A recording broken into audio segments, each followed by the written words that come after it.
You're okay. Good morning. We will call the Committee on Appointments to order at 8 a.m. Happy New Year. It's our first meeting of 2026. So excited to get right into it. First, we have a resolution approving the City Commission's appointment of Commissioner Belchak to the General Retirement System Board of Trustees. So moved. Support. Moved and supported. Comments on this, colleagues?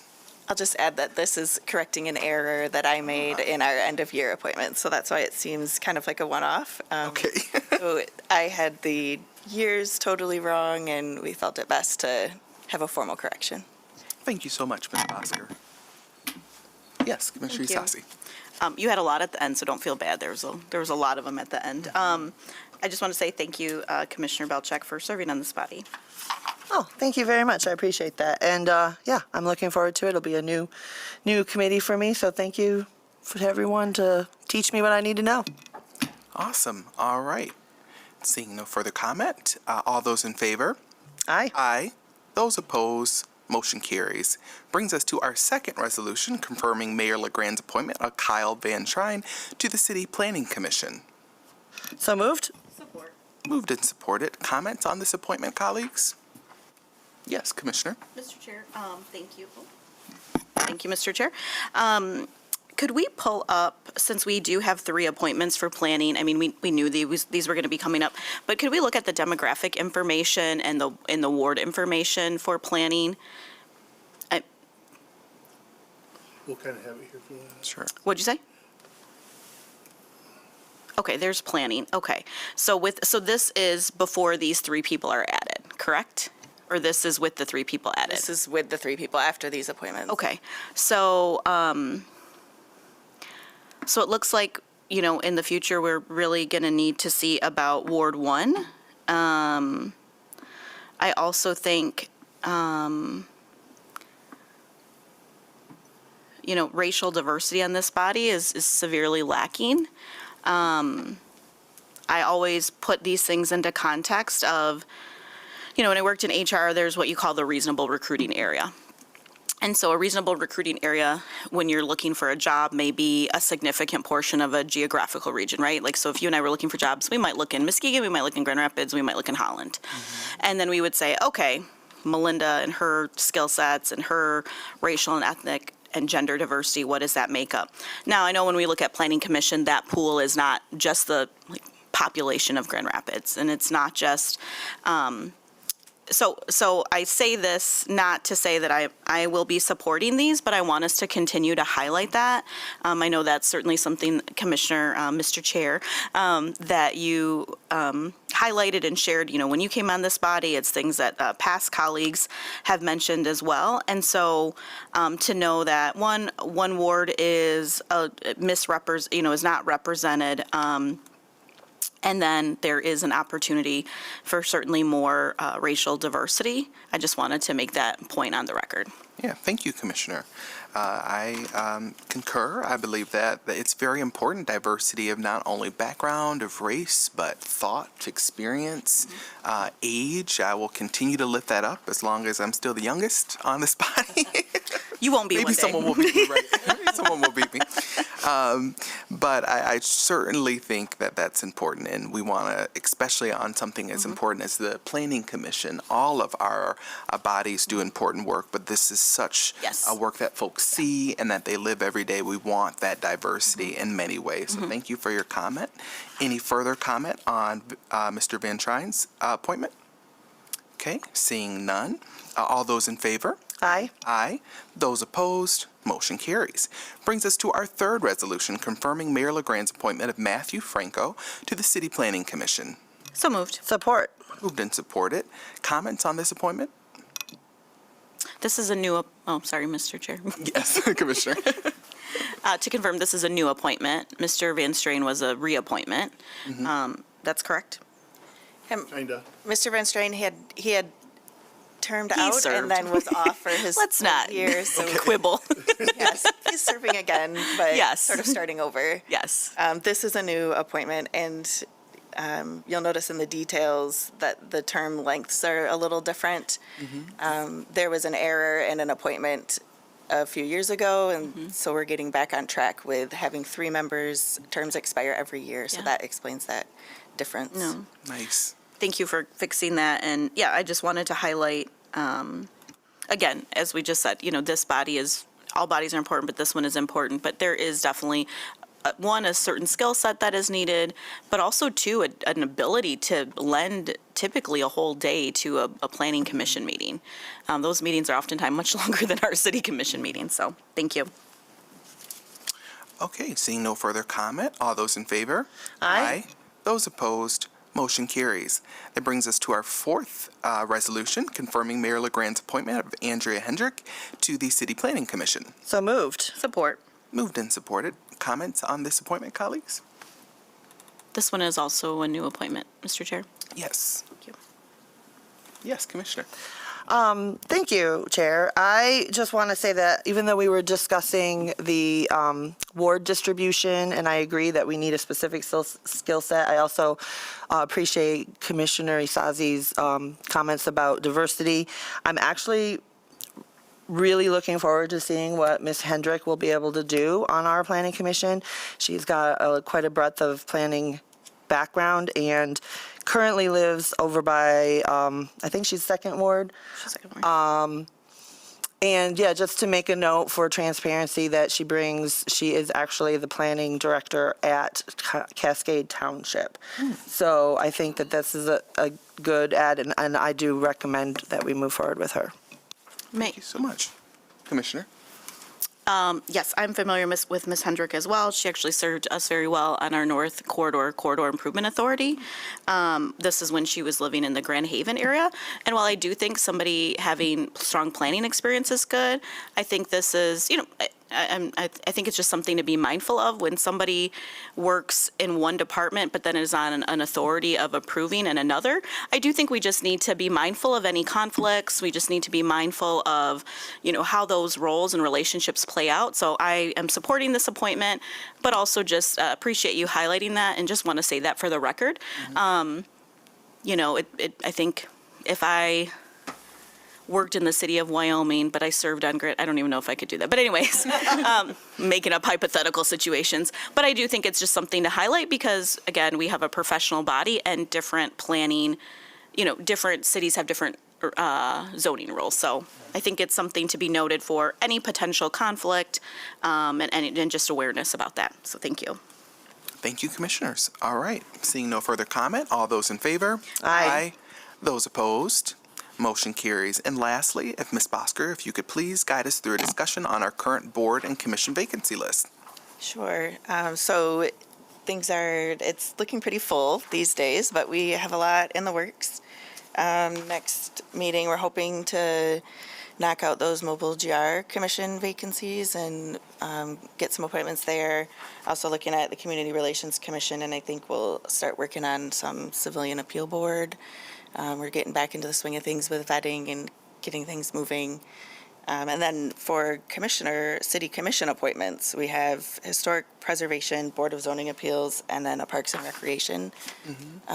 So those are committees that I'll make sure that you all have packets of, and we can hopefully move forward with those appointments as well. Wonderful. Thank you very much.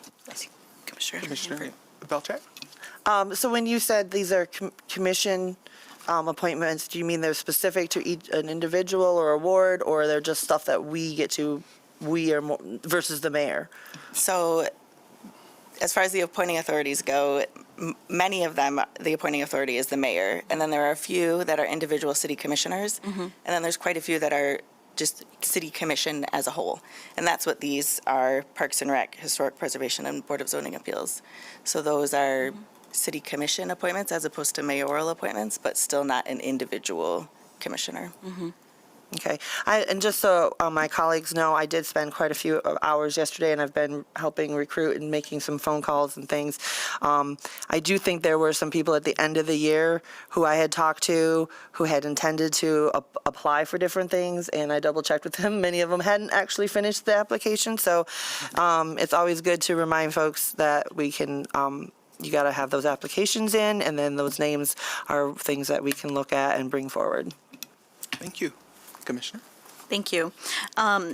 My item was more of an administrative one, because I know this, again, Ms. Bosker, this has been kind of a theme for yours, is just kind of clarifying things, making sure we understand. And typically for those city commission ones, this body as that standing committee, we would coalesce together, Ms. Bosker would share some names. We would, again, look at things in terms of, geographic, age diversity, gender diversity, racial and ethnic diversity, other considerations, given what the mission of that body is. So I just wanted to add that comment. But then mine was more around, last week, last week city manager shared a number of administrative leadership positions of individuals. And so I see one in here, Mr. Wayne Jernberg, who's now official,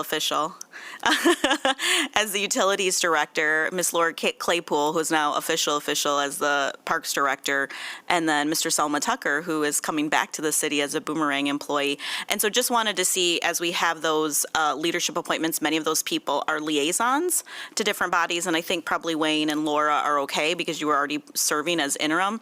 And I don't know how Ms. Bohach will, that's obviously to her discretion of the department. But that's just always a good, I feel like those messages are always a good reminder to kind of check in on the administrative piece of the liaisons. So thanks. Thank And you. congrats. Yeah, congratulations. And as always, encouraging everyone watching and who interacts with this to apply, and see where you can help the city out. All right. Any further comments, questions? All right. Yes, Commissioner? The resignation, so just since this is Commissioner Belcheck's first meeting, and Ms. Bosker does a good job of highlighting to us via email who is going off the body, but I think it's always good to share too. There were two that are going to be rolling off. Yes, Okay. one you mentioned, Selma Tucker. Yeah, usually I do mention it, and that jogged my memory. He was serving on the Local Officers Compensation Commission. So there's 2 vacancies now there. Those are mayoral appointment, and they're on the mayor's radar. And then also Belinda Bardwell is no longer serving on the Board of Zoning Appeals. Or excuse me, the Board of Art and Museum Commissioners. Got it. So Is that a mayoral appointment as well? That one is City Commission. Okay. All right. Awesome. Great. All right. Sounds good. All right. Without further ado, we will adjourn the Committee on Appointments at 8:12 a.m. Have a great morning. Thank you.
right, we'll go ahead and get started here. It is 8:30. First fiscal committee meeting of the year. Happy New Year to everybody. We've got 11 items before us this morning. So item number 1, we've got a resolution to strike the outstanding 2020 personal property taxes from the delinquent tax roll. The amounts to a write-off not to exceed $87,107.57 of personal property taxes, of which $24,058.84 is related to the city of Grand Rapids villages. Is there a motion? So moved. Support. All right, moved and supported. I'll turn to Mr. Golinsky. Good morning, Commissioners. Morning. This is an item that comes to us every single year. So after 6 years, we can no longer collect delinquent personal property taxes. Those are taxes on business assets. We bring this to you every single year to ask your approval for this first before we can move forward with moving it to a circuit court bill, because it does have to go through the 17th Circuit Court to be signed off on. It does not stop our collection right now as of today. We do have until June 30th, so we're going to continue to collect this money or attempt to collect this money until then. We have small businesses that go out of business relatively quickly, and sometimes we will not be able to find those assets or the person who's actually moved out of Grand Rapids, and we cannot go get this tax money. The important thing to note is that $24,000 is actually related to city millages. The other monies are related to all the other local tax collecting authorities, and I have already notified all of those tax collecting authorities of the dollar amounts that they will not be collecting through if we have to write off the entire amount. I firmly believe that this $24,000 will diminish before we get to June 30, but this allows us the opportunity to request approval so we can conduct our work. I do want to recognize Ms. Margot Yates, our public accounts collector, who is actually working these all the time. She contacts local businesses. She tries to bring them to the table to give them opportunities to pay and provide much notice to them. Including how they can possibly file for the small business taxpayer exemption. So we do try to bring that to light to hopefully diminish their tax burden in future years.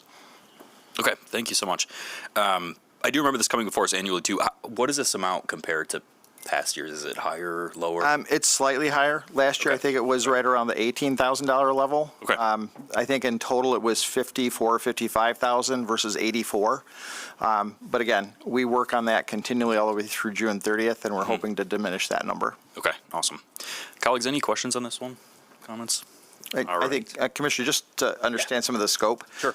We billed over $18 million in 2020 for those delinquent personal property taxes. We're talking a very, very small percentage that go uncollected. Yep, no, that's good context to add. I appreciate that. All right, well, hearing no other comments, all those in favor say aye. Aye. Any opposed? The motion carries. That brings us to item number 2. We've got a resolution authorizing a $285,000 budget substitution for an asset management plan for our fire department facilities. Is there a motion? So moved. Support. All right, moved and supported. We got All Chief Brown right. here. Good morning. Good morning. Well, this is a timeout for us. We had a lot of emergency repairs over the last several years, frankly, just trying to keep our stations going. And we got to a point where we're almost caught up. You'll see number 3, we still have a few emergency repairs left. We thought it was time to bring in the professionals, align with the city facilities plan, the engineering department, and really get a good look at our 13 locations and over 250,000 square foot under roof. And we're excited to go through this and have a plan to move forward. So just to put it in context, we were up to almost $2 million a year in facilities spending on these fire stations. And so we decided to take a year off and just do a reset, make sure we're spending the money as wise as we can. Okay, great.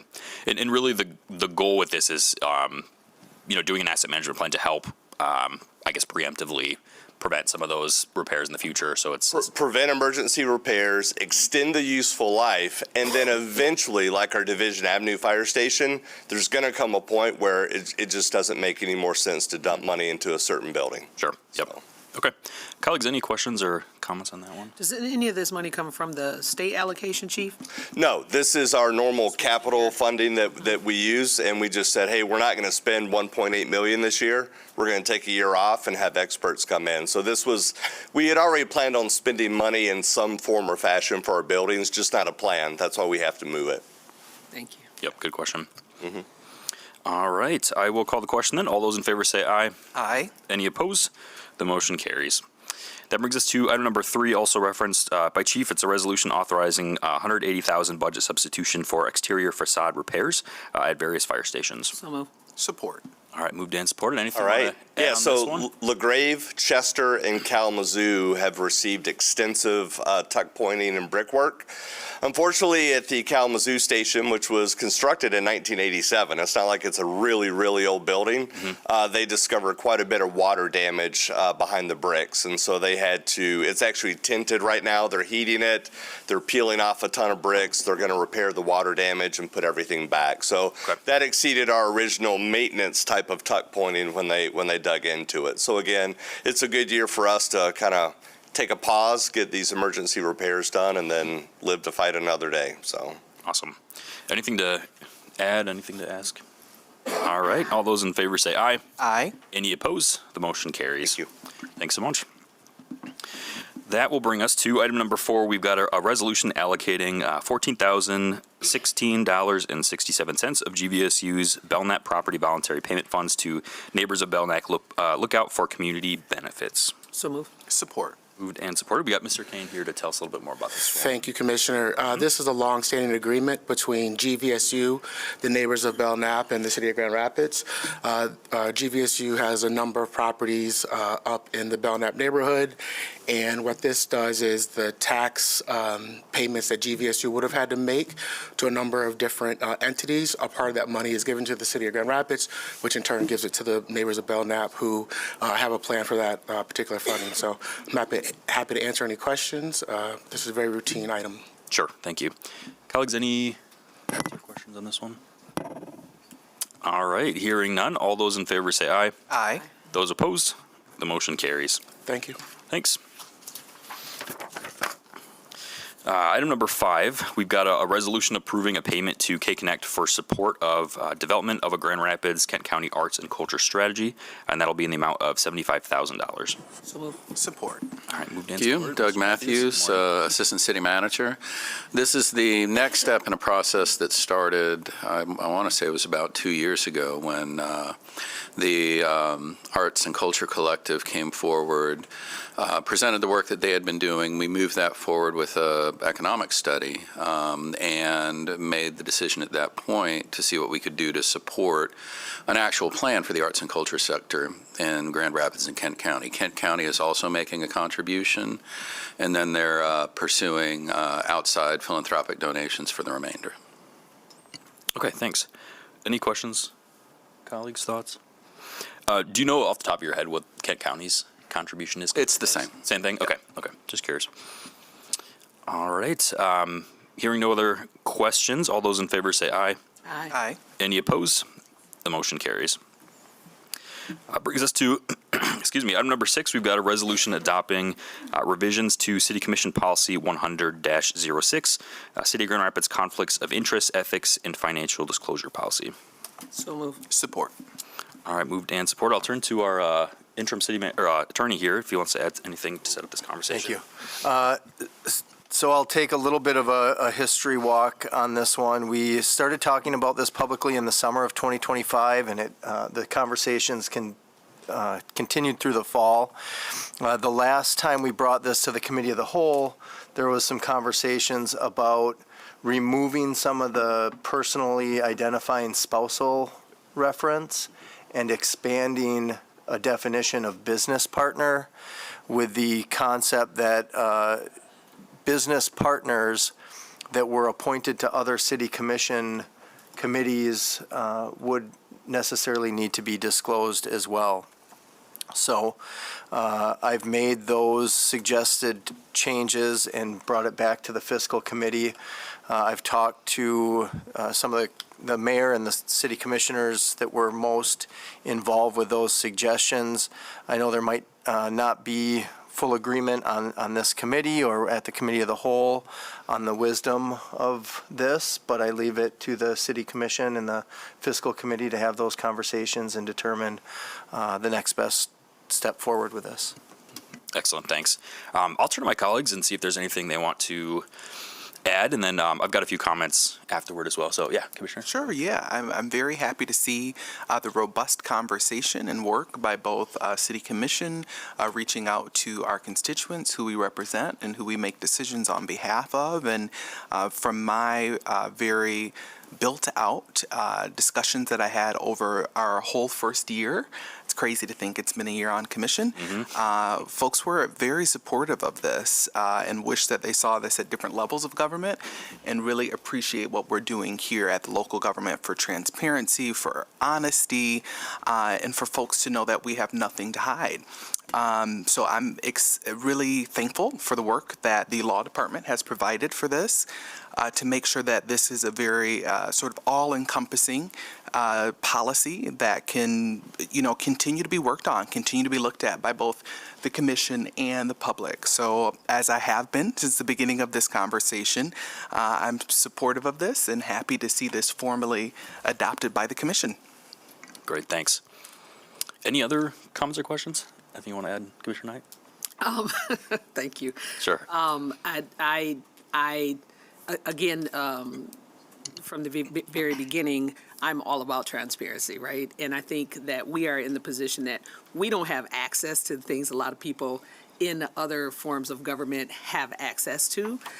In lobbying, we have departments that are very capable of taking care of what they do here, and we support that work, and we review that information, and we help set policy. I think the initial document that we had may have been light. However, when people want to see what they want to see, they can find it. Like, it's out there. The information is available for people to access and see what's going on. So I'm not saying that we shouldn't have it, because we are accountable to our constituents and to this community.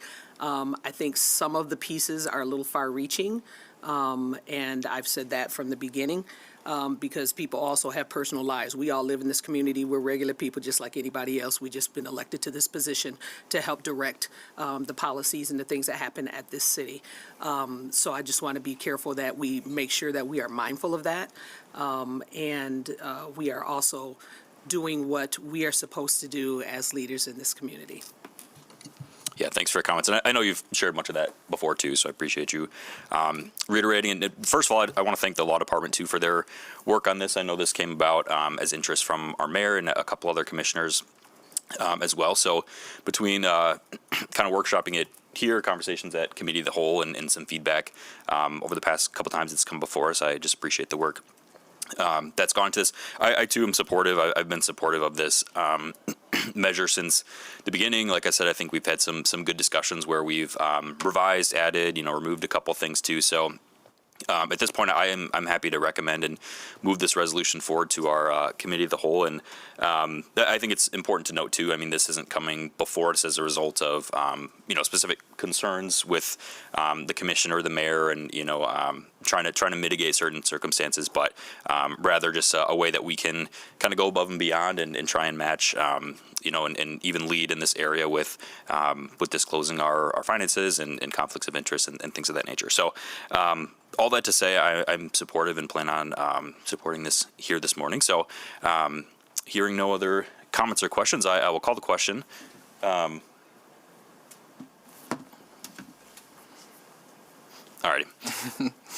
I'll call the question. All those in favor say aye. Aye. Aye. Those opposed? Aye. The motion will carry. Thanks. That brings us to item number 7. We've got our bid list resolution for this week, January 13th, 2026. Is there a motion? So moved. Support. All right, moved and supported. I'll turn to Ms. Claren to see if there's anything specific she wants to call out for this meeting. Good morning, Commissioners. We have 9 items this morning, all fairly routine. I will highlight maybe number 2, Origami Risk. That's a risk management information system. We were hoping to get this functionality within our ERP, but this will be a good complement to it, as it has outward-facing functionality was the main thing. Our Oracle is a closed system where the public doesn't interact with it directly. So that was one of the reasons. So when you do see a software, we do vet, things like that out. We have a technology coordination group that asks those kind of questions, as well as, of course, all the security and things like that we need whenever we adopt a new software. So Sure. I'll just highlight that one as a, hopefully we'll also create efficiencies up in risk as well. So. Okay. Thank you. Any questions or comments on any of the items, colleagues? All right, hearing seen none. I'll just point out page 39, I believe it was in the packet, in case people want to go through and read about any of those individual items. But hearing no other comments, all those in favor say aye. Aye. Any opposed? The motion carries. That'll bring us to item number 8. We've got a report of bond sales. So this is going to be $41,220,000 for water supply system refunding bonds, Series 2025. So moved. Support. All right, moved and supported. We got Mr. Verbrugge here this morning. Good morning. So this is a report of a bond sale for the water system. This is not an entirely new bond issuance. We've talked about this. This was priced back in November, and we closed at the beginning of December. So this is a new issuance of $41.2 million, which allows us to pay off old bond issuances ranging from 2013, 2015, and 2016. This is going to save the water department about $295,000 a year in interest, which if you discount the total value of all of those annual savings to present value, it's about $4.8 million in savings. Great, thanks. Comments or discussion, colleagues? All right, all those in favor say aye. Aye. Any opposed? The motion carries. And then similarly for our sanitary system, we've got a report of bond sale, which is going to be in $48,275,000, again, for the sanitary sewer system refunding bonds, Series 2025.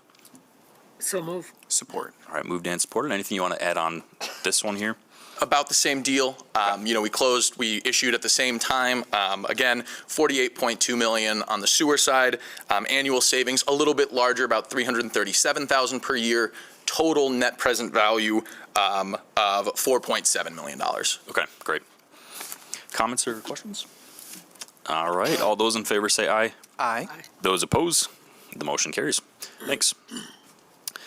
All right, brings us to our last two here. We've got item number 10, which is our comptroller's warrant report for the period of December 2nd, 2025 through December 29th, 2025, and that's in the amount of $56,046,607.52 in our monthly travel report. So I will turn it over to you, Mr. Comptroller. Good morning, Commissioners. Morning. For the period reference, cash payments were released totaling just over $56 million. That amount includes approximately $12.6 million for employee payroll expense and just over $228,000 for income tax warrants.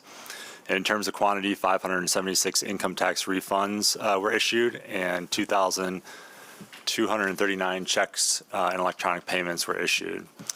These funds were issued for payment not by individuals in the City Comptroller's office and not in accordance with the terms of the city charter. Second, here we have the monthly travel report for November fiscal year to date, and that report details mostly travel spend by each city department, and that report is showing that to date we've spent about $941,000, or about 41% of the total annual budget thus far. Okay, thanks. We will receive and file that. And then lastly, that brings us to item number 11, which is our treasurer's report for the period of December 3rd, 2025 through December 31st of 2025. And I will turn it back over to City Treasurer. Good morning, Commissioners. Since our last meeting, the Fed lowered the interest rate by 0.25%, so we're now tracking in the 3.5 to 3.75%. Inflation is still above 2%. The most recent numbers have both the core and PCE at 2.6 and 2.7%.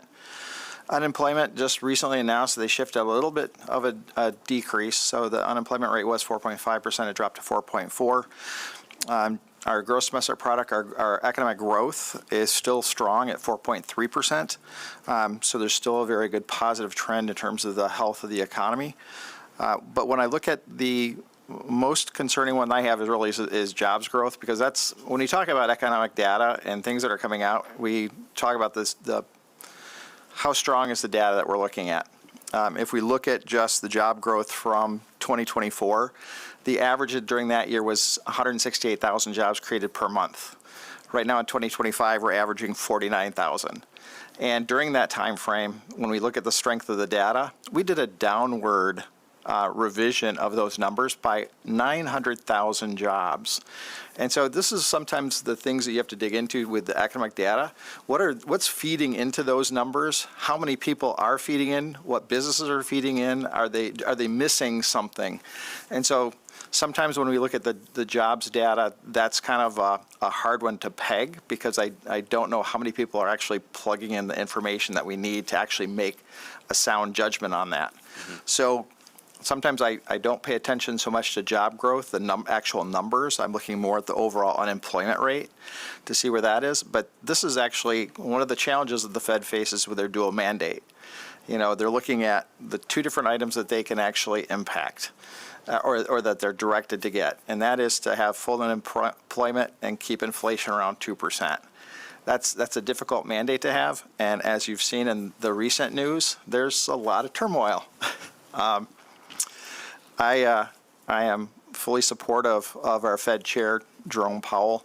I do believe that has to be an independent organization. It cannot be swayed by politics because at that point in time, I think all bets are truly off in terms of adjusting the economy at a whim and not thinking about long-term stability in our economy. And if you're looking at the news today, you see a very large number of global economic banking leaders of their countries coming forward in support of that. So I am fully supportive of Chairman Powell and the work he's done and the course he's taken to maintain a very data-driven, stable organization and trying to guide our economy through and our country through a lot of challenges. Yep. Yeah, thanks for that. That is one job I would never want to have. So we just don't renovate a building. Yeah. Just one question. So do we see with the unemployment rate falling, because I know labor participation rate also plays a factor in that, have we seen an increase in desire to participate in the labor force or decrease? Any way you're going to look at it, it's going to give you a different type of number. So there's really never, there hasn't been a really firm number that I would place my decision on that I support fully on that participation. Sure. Because you just don't know how many people are still dropping out of the economy or only taking a job that's going to fit 20 hours a week or 10 hours a week, or is their work from home actually tracked? There's a lot of inputs that just don't make a sound piece on that participation rate. And I think it's, we can see it. We can look at ourselves internally and say how many people are part-time for the city. Are we contracted with more outside temporary staffing agencies to not really fully hire or to bridge the gap? And so it's a difficult number to put a finger on. Sure. It really is. Yep. No, I appreciate that. I'll turn to my colleagues and see if they have any questions or comments for City Treasurer. Nothing? All right. We'll go and receive and file that, which then wraps up our scheduled business for the day. We'll go ahead and adjourn our meeting here at 8:53.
morning. The time is now 9:15, and we'll go ahead and call our Community Development Committee meeting to order.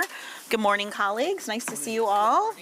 This committee is staying the same, so thanks for serving again.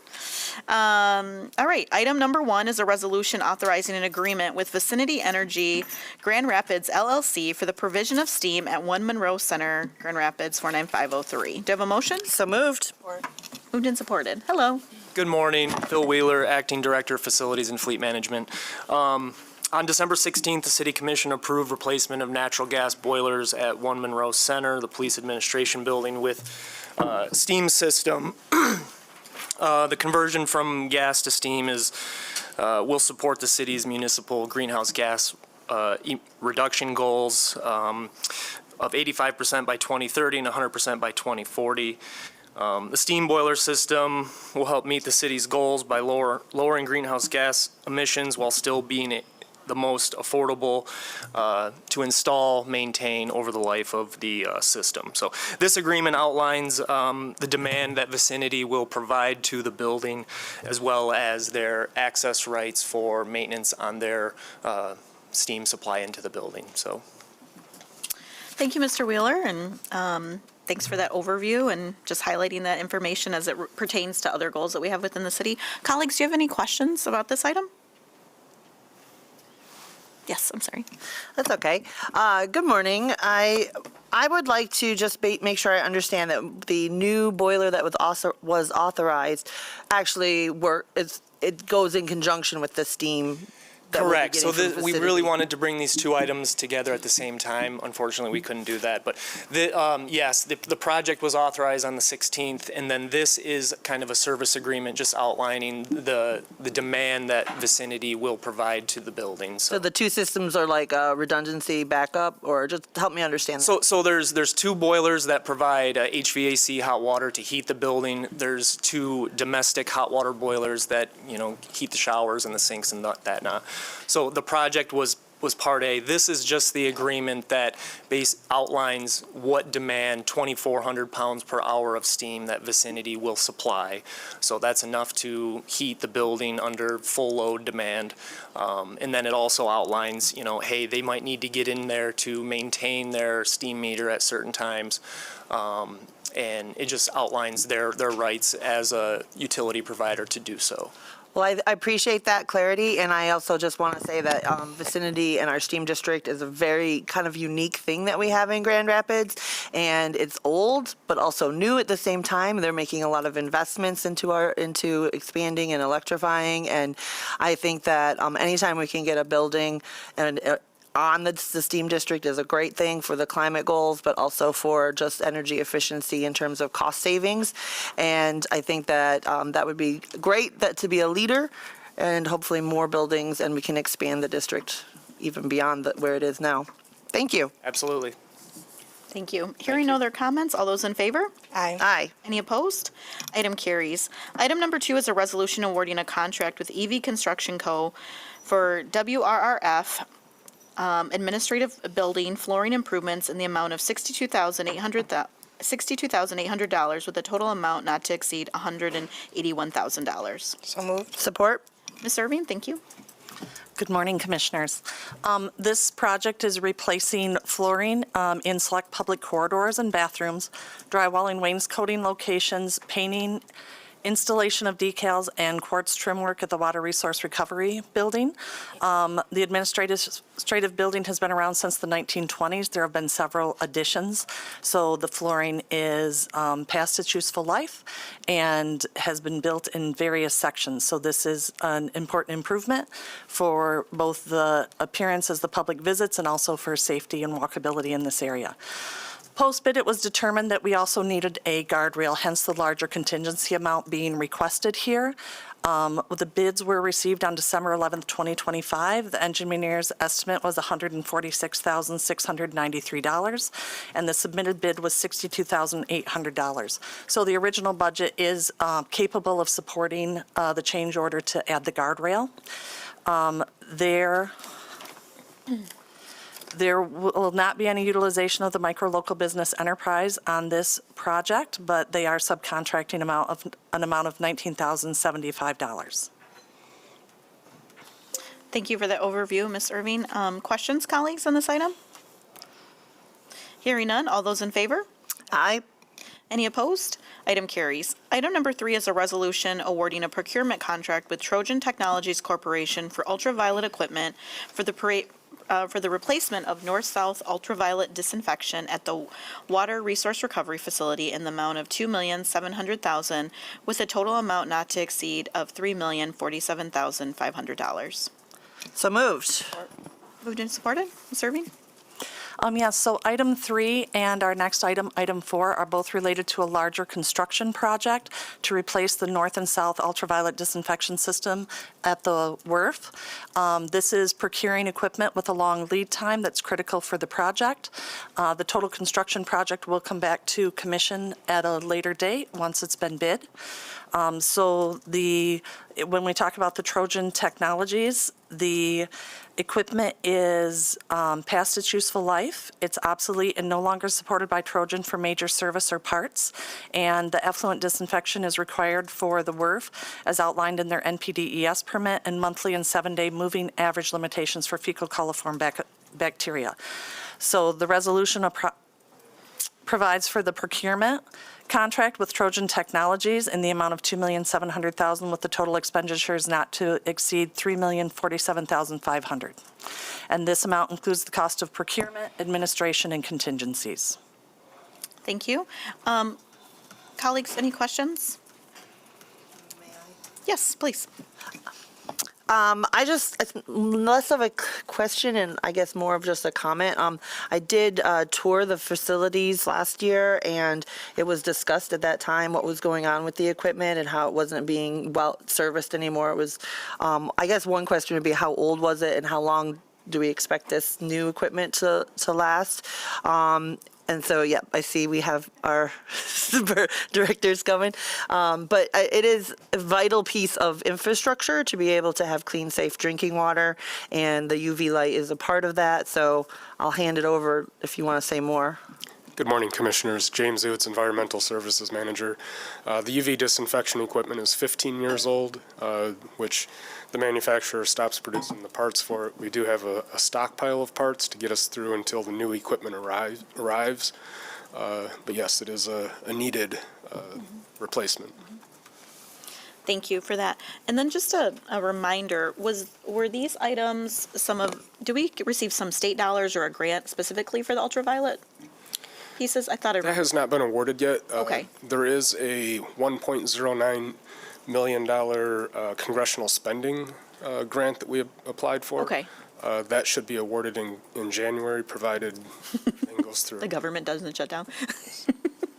Sorry, that's not funny. I'm talking to people and they're like, the second shutdown. So, sorry, James. Any other questions about this? Thank you for that overview. Hearing none, all those in favor? Aye. Any opposed? Item carries. Item number 4 was mentioned as a companion item, but is resolution awarding a contract with Kendall Electric for switchgear equipment for the replacement of north-south ultraviolet disinfection at the Water Resource and Recovery Facility in the amount of $479,394 with a total amount not to exceed $553,733. So moved. Support. Moved and supported. Any additional comments or? No, this is just another long lead time item that's critical for operation of the system. Great. Thank you. All those in favor? Aye. Any opposed? Item carries. Item number 5 is a resolution approving an increase of $210,000 for the North Primary Control Building MCC replacement for a total not to exceed of $645,885. So moved. Support. Moved and supported. So this project has been to commission before. This is an increase in the contract amount. Once they had the opportunity to get into the equipment and see the existing conditions, because energized electrical equipment, right, it's difficult to inspect until you're actually able to do the work and open it up. They discovered some unforeseen conditions, so they've identified additional work to complete the project, and that is what this change order supports. Okay, great. Thank you. All those in favor? Aye. Aye. Any opposed? Item carries. Item number 6 is a resolution accepting a sidewalk and utility easement at 2080 Michigan Street Northeast in connection with Lakeside Avenue from Fulton Street to Michigan Street sidewalk improvements for $1,488. So moved. Support. Moved and supported? This easement is in support of one of our Vital Street sidewalk gap closure projects. We received a TAP grant from MDOT to complete this project. Just given the current grade and the different stormwater facilities in this area, we needed a easement from a local church in order to complete the sidewalk gap. Thank you. Any other questions on this one, colleagues? All those in favor? Aye. Any opposed? Item carries. Item number 7 is a resolution accepting a utility easement in conjunction with Collindale Avenue Sanitary Lift Station for the nominal fee of $1. So moved. Support. As stated, this property is owned by the city of Walker, and this is simply properly documenting the location of our utilities for future service and repair. Thank you. All those in favor? Aye. Any opposed? Item carries. Item number 8 is a resolution accepting a utility easement in connection with Orchard Vista and Alpine Estates lift station improvements for the nominal fee of $1. So moved. Support. Again, this is with City of Walker, where we're documenting the location of our utilities and securing an easement for future repair or replacement. Thank you. All those in favor? Aye. Any opposed? Item carries. Item number 9 is a resolution approving the revocation of obsolete property rehabilitation exemption certificate number 3-18-002 for JV Enterprise LLC at 2007 Division Avenue South. So moved. Support. Moved and supported. Ms. Renero? Good morning. Yes, this was an OPRA that was approved back in 19 by City Commission, and there was a change in ownership in March of 25, which is moving us to action. You have to, with a change in ownership, you either have to revoke it or transfer it, and so the owner has requested that we revoke it, and that's the recommendation. Thank you, Ms. Renero. Questions, colleagues? Can't remember the last time. Okay, all those in favor? Aye. Any opposed? Item carries. Our last item for today is a resolution setting Tuesday, February 10th, 2026 at 2 p.m. as a date for the City Commission to sit as a board of review to hear appeals on Crescent Avenue Alley Improvements Special Assessment Roll number 8774. So moved. Support. Moved and supported? Is this you, Ms. Behrens? You're in charge if nobody else is here. It's not me. Would you like me to help with that? Yes, I would love that. Okay, Thank sorry. you, Ms. Irving. This is procedural. Okay. The community came forward and asked for a special assessment to pave their alley. They worked with the engineering department. There was a public hearing. It was supported by commission. We designed, constructed, completed the project within the budgeted amount. There was a cost share with the city of Grand Rapids to help with some of the stormwater improvements out into Eastern Avenue. And the project is complete. So this is the final procedural before it goes on to people's annual income tax, so they can pay back over 10 years. Thank you so much. All right. Hearing no other comments. May I? Oh, sure. Just so I understand, this is, the community obviously supported this, but this is their chance to say, I agree or don't agree, or I want a different payment structure, or how, exactly what would they be able to comment on during the February 10th? I think I would have to check with the city assessor to see what comments they are looking for on that. I think. Can I add one thing? Yeah. I think in the past with some other different, and I see Patrick nodding your head, because this would be the first time that they would be being assessed for this. Yeah. So typically, like we see it with like Downtown Improvement Authority, or there was, this was one too about like a pond location. Maybe if, like, say the project wasn't like working the way it was supposed to be, or if there was an issue of how they were assessed, like the dollar amount as a relation into their property. So just like the nuisance rolls, if they felt, the nuisance roll is probably a little different, like did they agree with it? This is more of, my taxable value, is it being applied appropriately? And especially being the first one, I think, people, really encouraging people to take a look at that and how that applies, since they did vote to assess themselves. And it's good to have that transparency and public discussion. Sure. I appreciate that. Yeah, absolutely. This is not, I don't know the number of I don't know any other alleys. There probably are some that have done this, but I'm not as familiar with this. Yeah, I think it's been 10 years since our last special assessment for an alley. Thank you. I think the one that was more in the public, this was outside of Grand Rapids. It was some sort of replacement on a lake north of us. It got a lot of traction over the summer. Patrick, do you want to add anything? I think you've done a pretty good job between everybody. Essentially, an assessment is, do we know what an assessment is? Okay, Barbara, yeah. We're good. Yep. And then, of course, kind of the same thing, you have people, obviously, we just talked about transfer of property. There could be people who have sold, but obviously that is noted. But it's just an opportunity to say, is this working in that appropriate manner? And those sorts of things. So, yeah. Democracy in action. All right. I didn't call the vote, did I? All those in favor? Aye. Any opposed? Item carries. And with that, we're adjourned at 9:30. Thank you.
Call a meeting of the Committee of the Whole to order.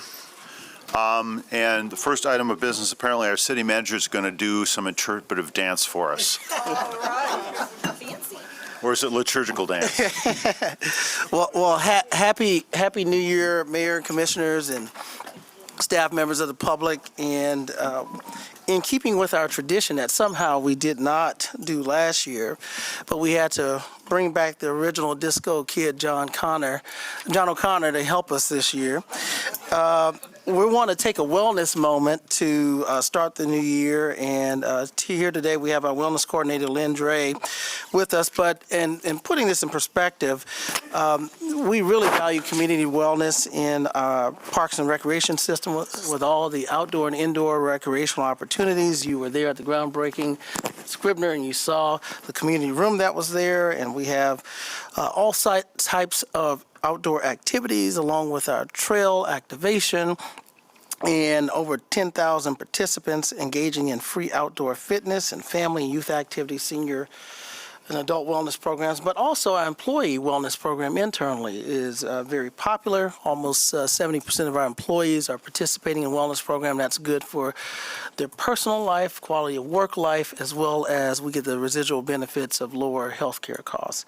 So to set the model, we're going to ask Lynn to come and lead us in a couple activities. We ask for the diocese participation as well as audience participation. And I'm going to ask those in the control room, make sure you scan the audience periodically to see how our audience is doing there. All right. Aren't you glad you showed up today? Okay, hi and welcome again. My name is Lynn Dre. Thank you for having me here. I'm just going to take you through a couple of stretches today, just to give you a few tools in your toolbox if you need something to relieve a little stress, especially if you are someone who sits a lot during the day. This will give you a couple of ideas of how to relieve some of that neck tension, shoulder tension. First thing I'm going to have you do is just close your eyes for a moment. This is the best part of the day, I understand. Just focus a moment on your breath, taking that breath in and out through your nose. And we're going to try to take that inhale and exhale at about 5 seconds. So breathe in, 2, 3, 4, 5. Maybe pause for a moment if you're able. Exhale, 2, 3, 4, 5. And if you take nothing else from today, maybe it's just that little pause in your breath. It's that little extension of your breath that helps you settle whatever stress you might have going on. So go ahead and open your eyes. And again, if you're able and want to stand up, I'd love you to join me. And we are going to, first of all, take our shoulders, draw those shoulders all the way up to our ears. Pause for a second. Exhale, let them drop. Inhale, take those shoulders up. If this position feels comfortable for you, then we need to relieve some stress. Exhale, drop your shoulders. Let's take that up one more time. Exhale, drop.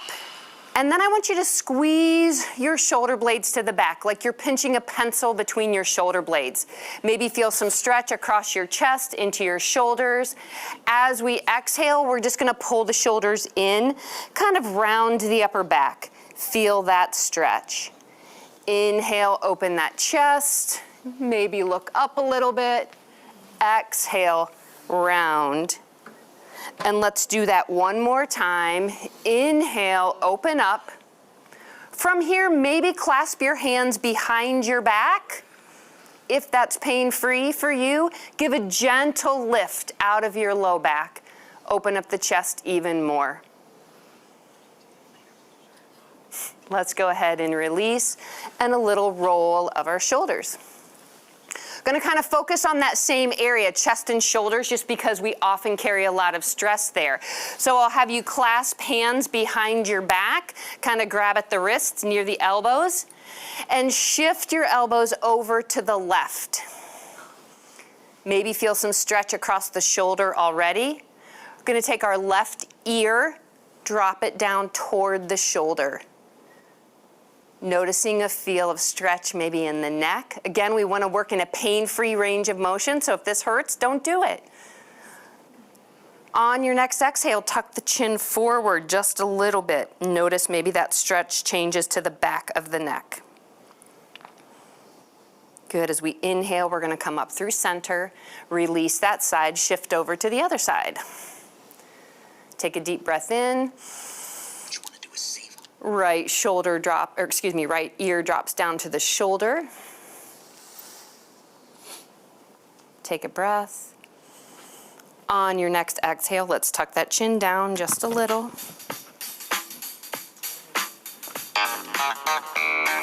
Nice. All right, let's inhale, come back up through center, and release. Again, a little roll. Okay, that'll be next time, I promise.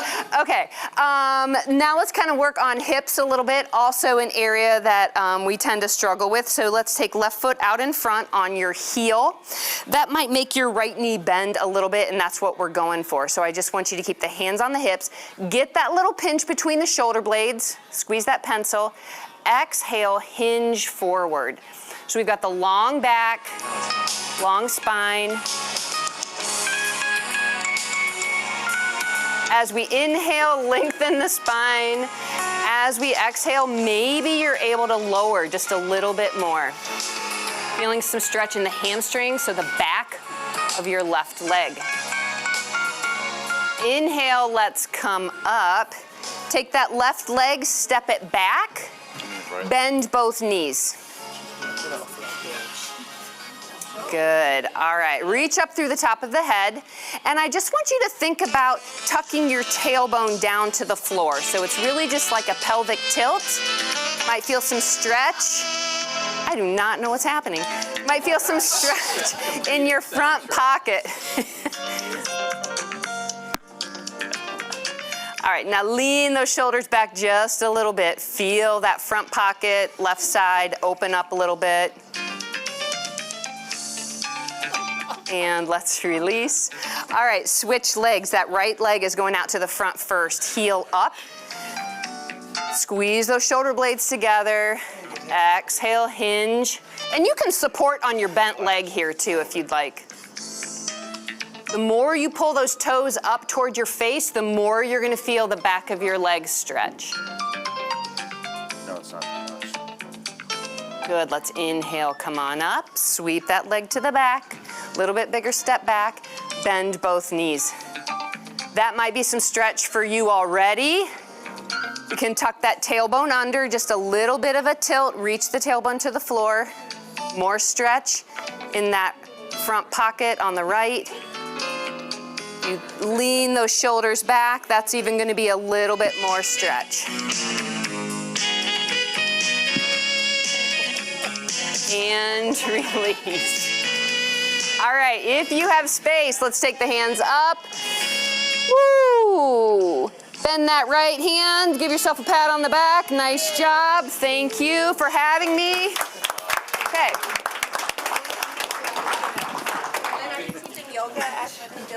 Yeah, I am not, but I am going to remind everybody, noon on Wednesdays at Scribner is yoga for everyone in the city. All city employees. Thank you. Back to DJ LeGrand. DJ LeGrand. Side bets on me and Joe Trigg on squats. That would have been more fun. Nope.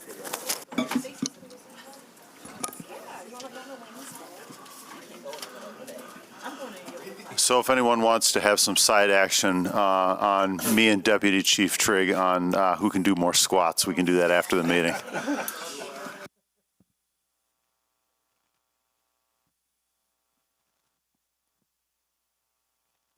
Okay, that brings us to our first non-musical item, and that is resolution approving a request for Commissioners Belcheck, Sassi, Knight, Purdue, and Kilgore to travel to the MML CapCon in Lansing, March 10th to 11th. I am going to be present at this, but I'm not going to pay MML. I'm going to go for a couple of functions, but I'm not paying for it. So that's why my name's not on there. If I could. So moved. Support. Yeah, I have a movement. Okay, great. Any discussion? Otherwise, this is fairly routine, I hope. And you all are getting, I should be the only no on this since this is for all of you. All in favor, say aye. Aye.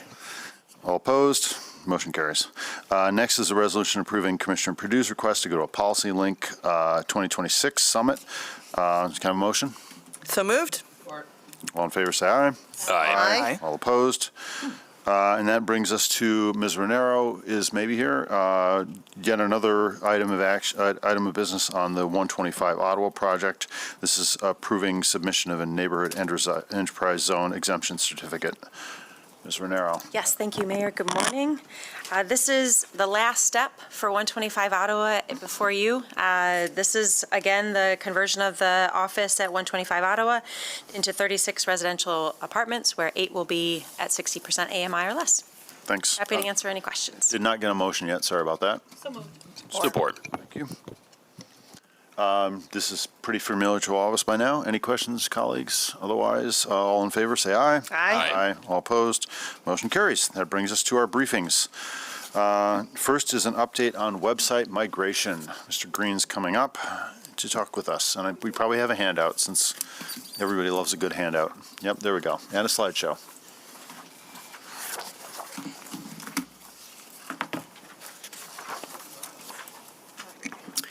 Good morning, Commission. I'm here this morning to just give you a brief update on our progress as we work towards a website migration. You might recall that back in August we entered into a new agreement with GovStack to transition off of our Open Cities platform, and so this is just going to talk us through a little bit about where we are and why we're doing it.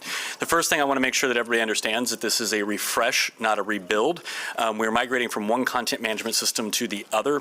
All of our content was relatively strong already, and so right now what we've been doing is focusing on getting those core services over to the new site with a strategic goal to, kind of address any legacy issues, because the content was strong, but some of it was outdated. Not so much in the information that was available, but just the way it was presented. Taste change, the way that people consume information changes over time. And so this is giving us an opportunity to refresh that. So one of the things that we're going to do is really focus on being user-centric. This was the original vision for the website about a decade ago when they first started this process, was to make it kind of a digital city hall. Unfortunately, over time, that became kind of bloated and difficult to navigate, and we fell back into what is often referred to as an organizational structural content model, which is basically you had to know what office in City Hall you needed to go to. Well, the same thing happened on the website. You had to know what particular department handled what function in order to find the information you were looking for. What we're doing is we're changing it to, we're going to reset that and go back to a more user-centric design that centers on services and functions that people are actually looking for on a regular basis. And then also the way that they navigate the site. So a lot of that information will still be housed within departments, but we're going to be focusing on taking users on a journey. So for instance, if someone says, well, I want to build something, instead of having to know exactly what you need to build or know that the development center handles permitting or whatever, you'll be able to go to the site and just say, I want to build something, and then we will take you through a journey and provide you options on where to find that thing. I have a few screenshots that are included. I unfortunately don't have the ability to pull up the working staging site here, but I have a few screenshots, and so that's our new front page. That's essentially what it's going to look like. And a couple of things to give you an idea of this resident journey. You'll notice that there's a top menu that we're going to break things up into things for residents, for living here, things for people who might be looking to do something active or go and or visit. Grow and Thrive is going to be where we're going to work on our economic development opportunities and things like job training programs and so forth. And then we will still have the standard government section where you will still find your departments. You'll still find maybe a lot of those reports and so forth that residents are still interested in, but maybe not the first thing that they're hitting the site for. Just below that, you'll see a search bar. Our search function is now going to be available using the Google backend, so it'll be a very similar experience, but it'll be customized to our site and will give us a lot more ability to impact what keywords present you, the information they present you. You'll also notice a series of tiles. This is based on analytic data that will rotate potentially seasonally or based on user behavior, but these are the things that the residents have been hitting the website to do the most. So it's quick, it's fast, it's right up front, you get there and you can click on it. And then further down we'll have a series of tiles and other different journeys and things that we can market and highlight over time. So like elections might get its own special tile during the election season and so forth. So as we talk about the strategic transition and why we did what we did when we did it, the decision was really driven by timing for one. Our legacy contract expires this year. We needed a secure and reliable replacement. The previous version was very secure and reliable, but as we transitioned into a new site, that was going to be paramount of things that we were looking for. And then finally, delivering the best value to the taxpayers. This is going to be a significant reduction in our year-over-year operating cost to run the website. I think something like 85% less. So it is considerably cheaper for what we're getting. And then what do we get? Well, obviously we get the fiscal responsibility and the cost savings that are generated from that. It gives us a lot more operational control. One of the things about the site that we are currently on is that a lot of the controls over a lot of the functions of the website are on the vendor side or on the server side, and they have to control those things. This particular platform gives us much more control, not all, but much more control over aspects of the site. Like I said, the residents' needs, we're going to focus the navigation on functions and not necessarily organizational charts, and make sure that people can find the things they're looking for. And then finally, this is going to give us a chance to make sure that our content's future ready for an AI-driven future, because as many of you know, now you're starting to even get those in search results. So AI is summarizing information. And so we're going to try and make sure that the content is presented in a way that makes it easily digestible for those machines, as well as, because of that operational control, the ability to potentially integrate functions like that in the future ourselves. So our rollout timeline, we're just a little over 30 we're just right about 30 working days from going live on March 2nd. And that'll begin with the modern layout and our core service access. So essentially, if you can do something on the website today, you should be able to do it on March 2nd, just in a different place, laid out slightly differently.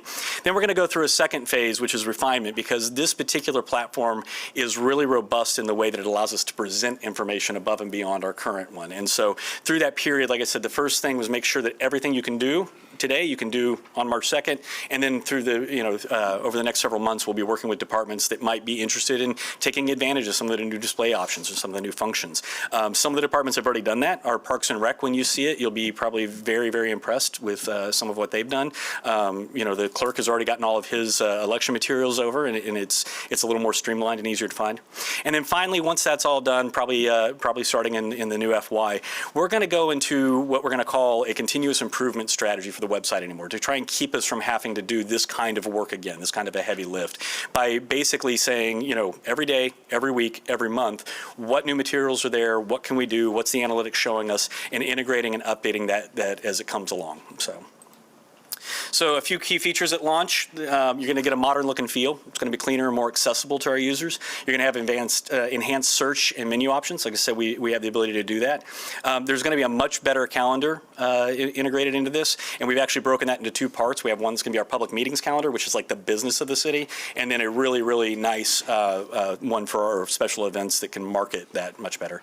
And then finally, as part of the back end of this is one of those things that really the user shouldn't really notice much difference, but it'll be much more streamlined for us, is just our tools for how we use web forms. Our current web form solution is part of the package, both with the current site and this new site. Oh, wrong way. Okay, let's just click that. There we go. So a few keynotes on the go live details. March 2nd, like I said, you should be able to do everything that you did today on the website on March 2nd, with the one exception that, due to the architect changes, there may be some things may break if you have bookmarks, for instance, right? Because the naming convention. We're trying to mitigate some of that by routing things, as we can, but there may still be those. If you get to something that isn't there anymore, you'll get a 404 page that not only tells you that, how to find what you're looking for, but also is going to provide a link for people to provide us information and say, hey, I was looking for this and I can't find it anymore. So if it's something that somebody was looking for and they're having difficulty find it, our team will be able to address it, or if they find a broken link or something that's just not working, we'll be able to triage that quickly. The idea being that by giving the users the ability to tell us that maybe we hit it after the second time we hear it as opposed to the 50th time we hear it, right? That refinement period, like I said, we're going to do one particular thing that this platform does that we're kind of excited about and interested in is it actually does have the function and availability for people to turn on subscriptions to particular pages. So they'll be able to subscribe to pages or things that they're interested in, so that when that content updates or changes, they'll be notified. We'll continue to analyze the website, adjust it based on trends, and then there's going to be, like I said, some enhanced integration options for external data sources, things like GIS, Esri. Some of those functionalities that the other departments use will be able to hopefully display in a much more consumable way that the user will find useful. And then finally, once we enter phase 3, it really is going to be continuous improvement. We have the staff and the capabilities now to really, hone in on how are users using our site, what information are they looking for, and how can we best get them to where they need to go. And with that, I'll take any questions you might have. Just one question on that last, I think the slide where you said people will be able to subscribe to certain things and get updates on it. So does that interact with kind of, will this interact with kind of how the 311 system is? If people call in and they have an issue about something, will they be able to track where that's at or subscribe to what's going on in the city around improvements and things like that are happening in their area? Or is it just for basic services? Well, we haven't turned it on yet, so I can't definitively say how it will function.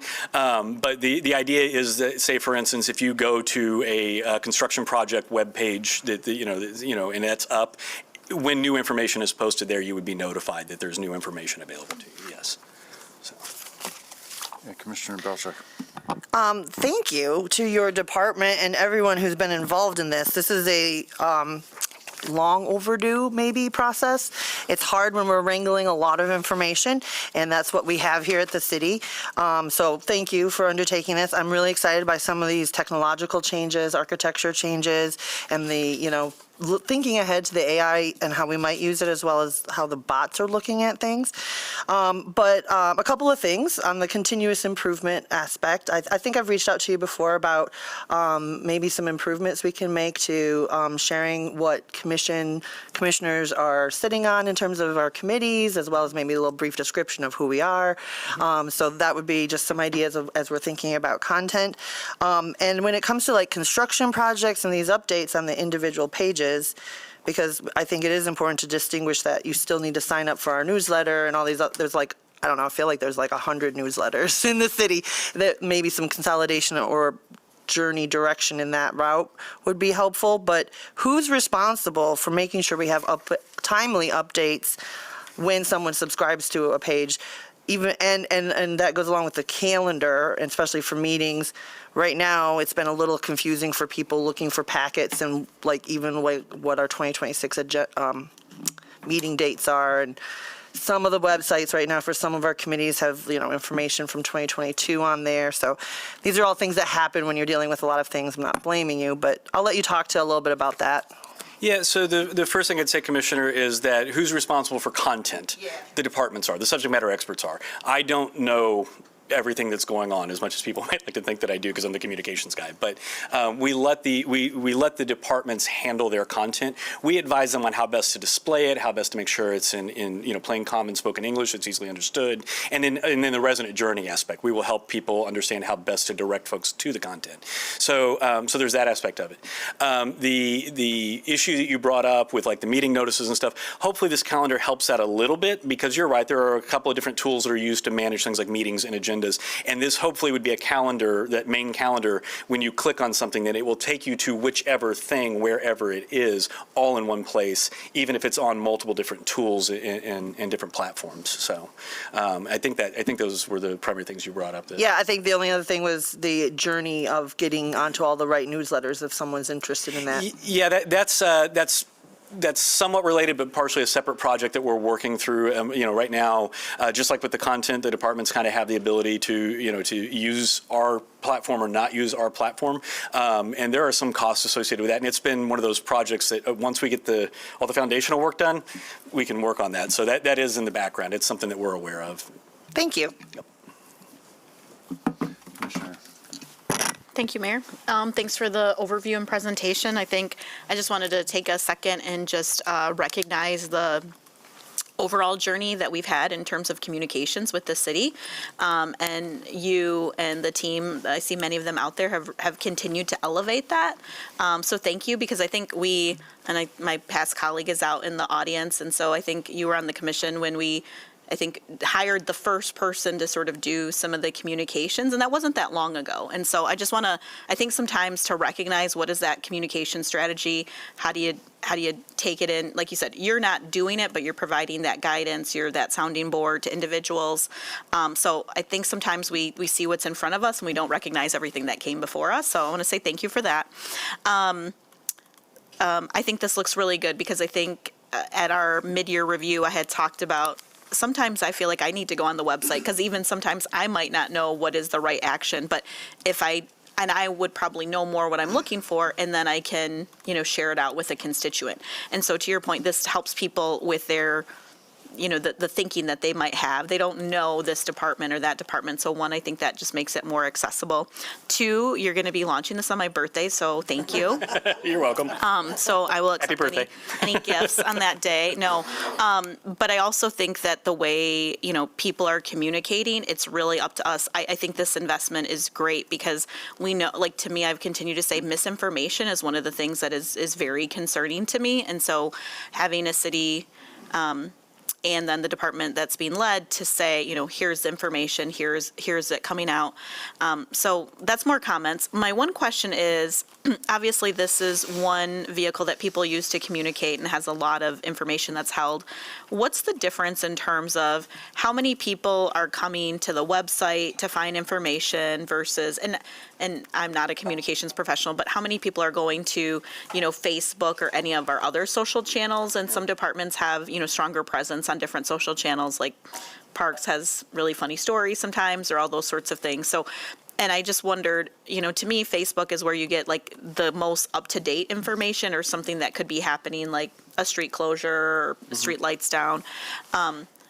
But do people sometimes go to the website for that information? Or explain to me how that might work and how that fits in with the overall communication strategy. Yeah, without getting too high up there with this. So in essence, in a perfect world, it's actually an ecosystem, right? So things you put on Facebook, Instagram, Twitter, Blue Sky, whichever those platforms use, those should be, in many cases, shorter turnaround, real-time information, perishable information. And your website should be static stuff. If we're doing our job well, when there is something that you put on Facebook, say for instance all of our election materials, it then points you to the website. I will say we get a substantial amount of our traffic though from Google that goes to the website. That people are just Googling questions and Googling for stuff, and so then or search engines, I guess I should say. People use other search engines, but they go straight to, and then that's how they're accessing the website. So in a perfect world, they're symbiotic, I guess is what I would say, is that you might tell people, for instance, on your webpage, follow our social media for the most current updates, and that's fine. But yeah, for the most part, your website generally as a strategy should be your static information, stuff that doesn't change all the time. And then we also are working kind of in the background, as some of you are aware, we also have a community engagement platform called EngageGR. It's run off public input, that we're also, as we start to get people more comfortable with that internally as a staff, that may be a place too where I have, midterm type stuff. So the website becomes your static stuff, your project kind of update information goes over here, and then your real-time, like short, quick hit stuff goes over on social. That's one way that the ecosystem could be built out and used. Commissioner Perdue. Thank you. Thank you for the update. Really excited to see us move to a user-centered structure. I think that'll be really helpful for folks right away. I have a peripheral question related to the calendar and the integration of agendas. I know that's a different platform. So one of the things I was looking forward to the most with that new platform is being able to search back meeting notes and find the exact clips.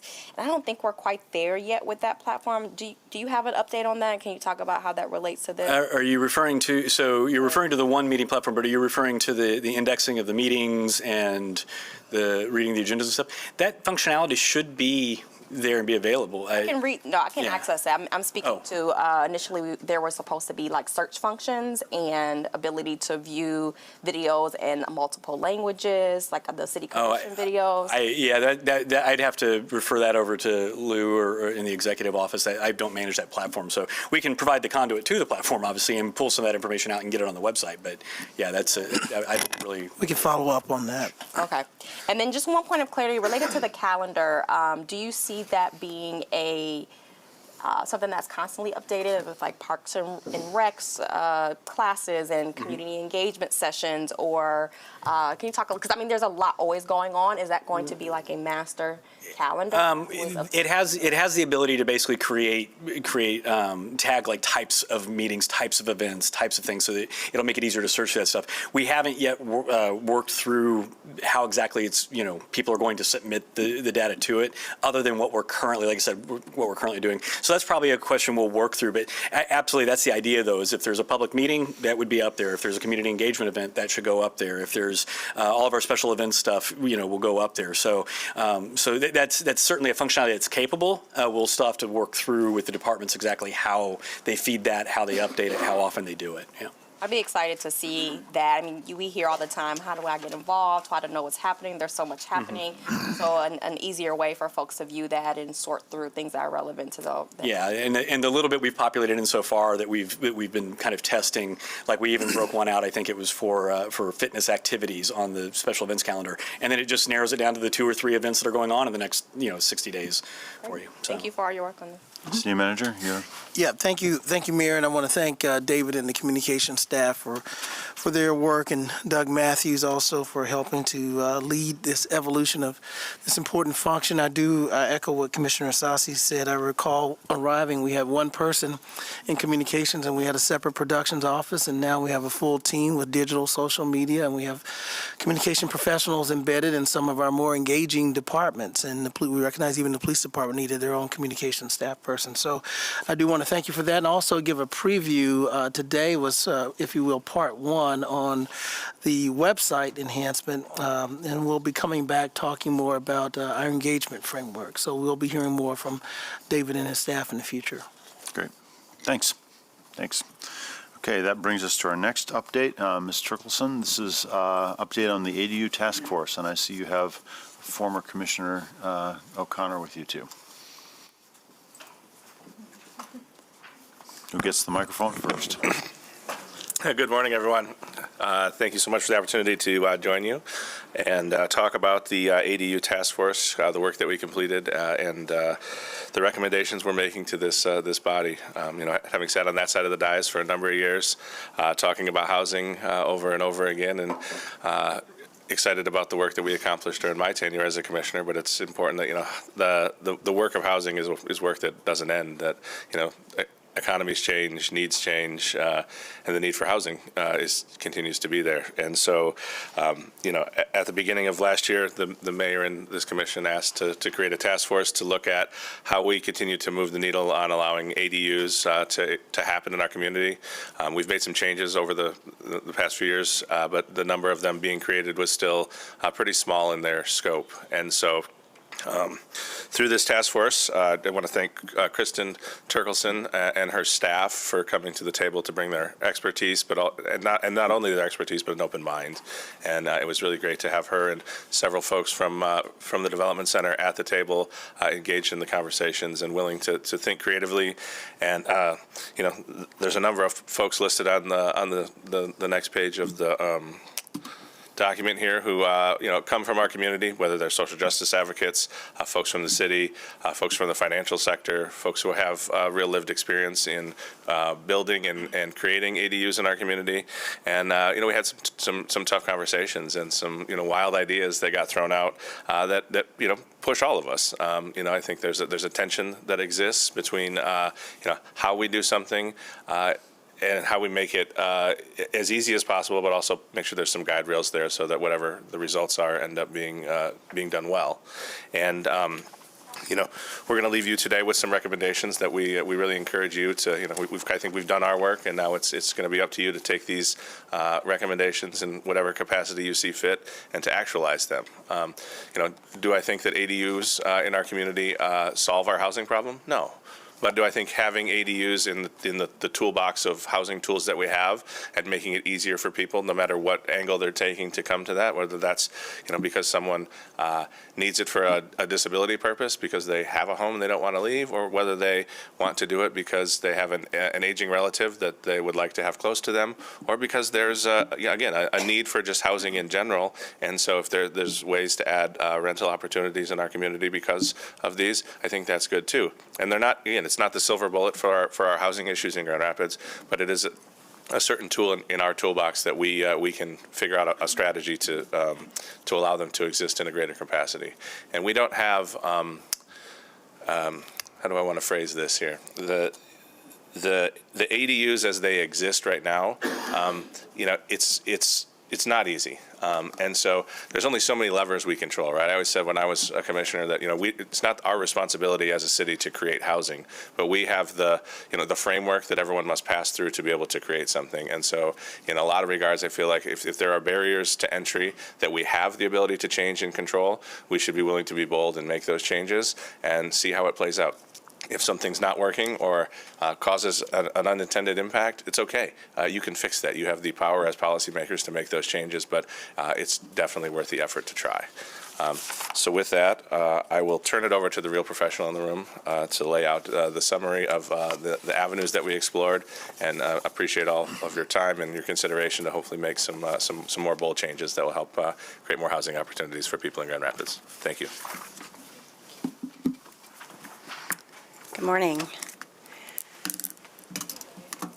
Oh, all right. So thank you very much, and thanks to all of you for your trust in me and my team to move the needle in terms of ADU production or accessory dwelling unit production in the city. The list of individuals here were led through a somewhat tedious process, but that was done intentionally because we wanted to make sure we were very clear about what tools we have at the city, what can we advocate for, what can we change, and also figuring out ways that we can work with their individual organizations to help leverage their expertise. So I sincerely appreciate the work, the thoughtful work that they all took upon themselves and participated in that process. Doug is here today with GRAR.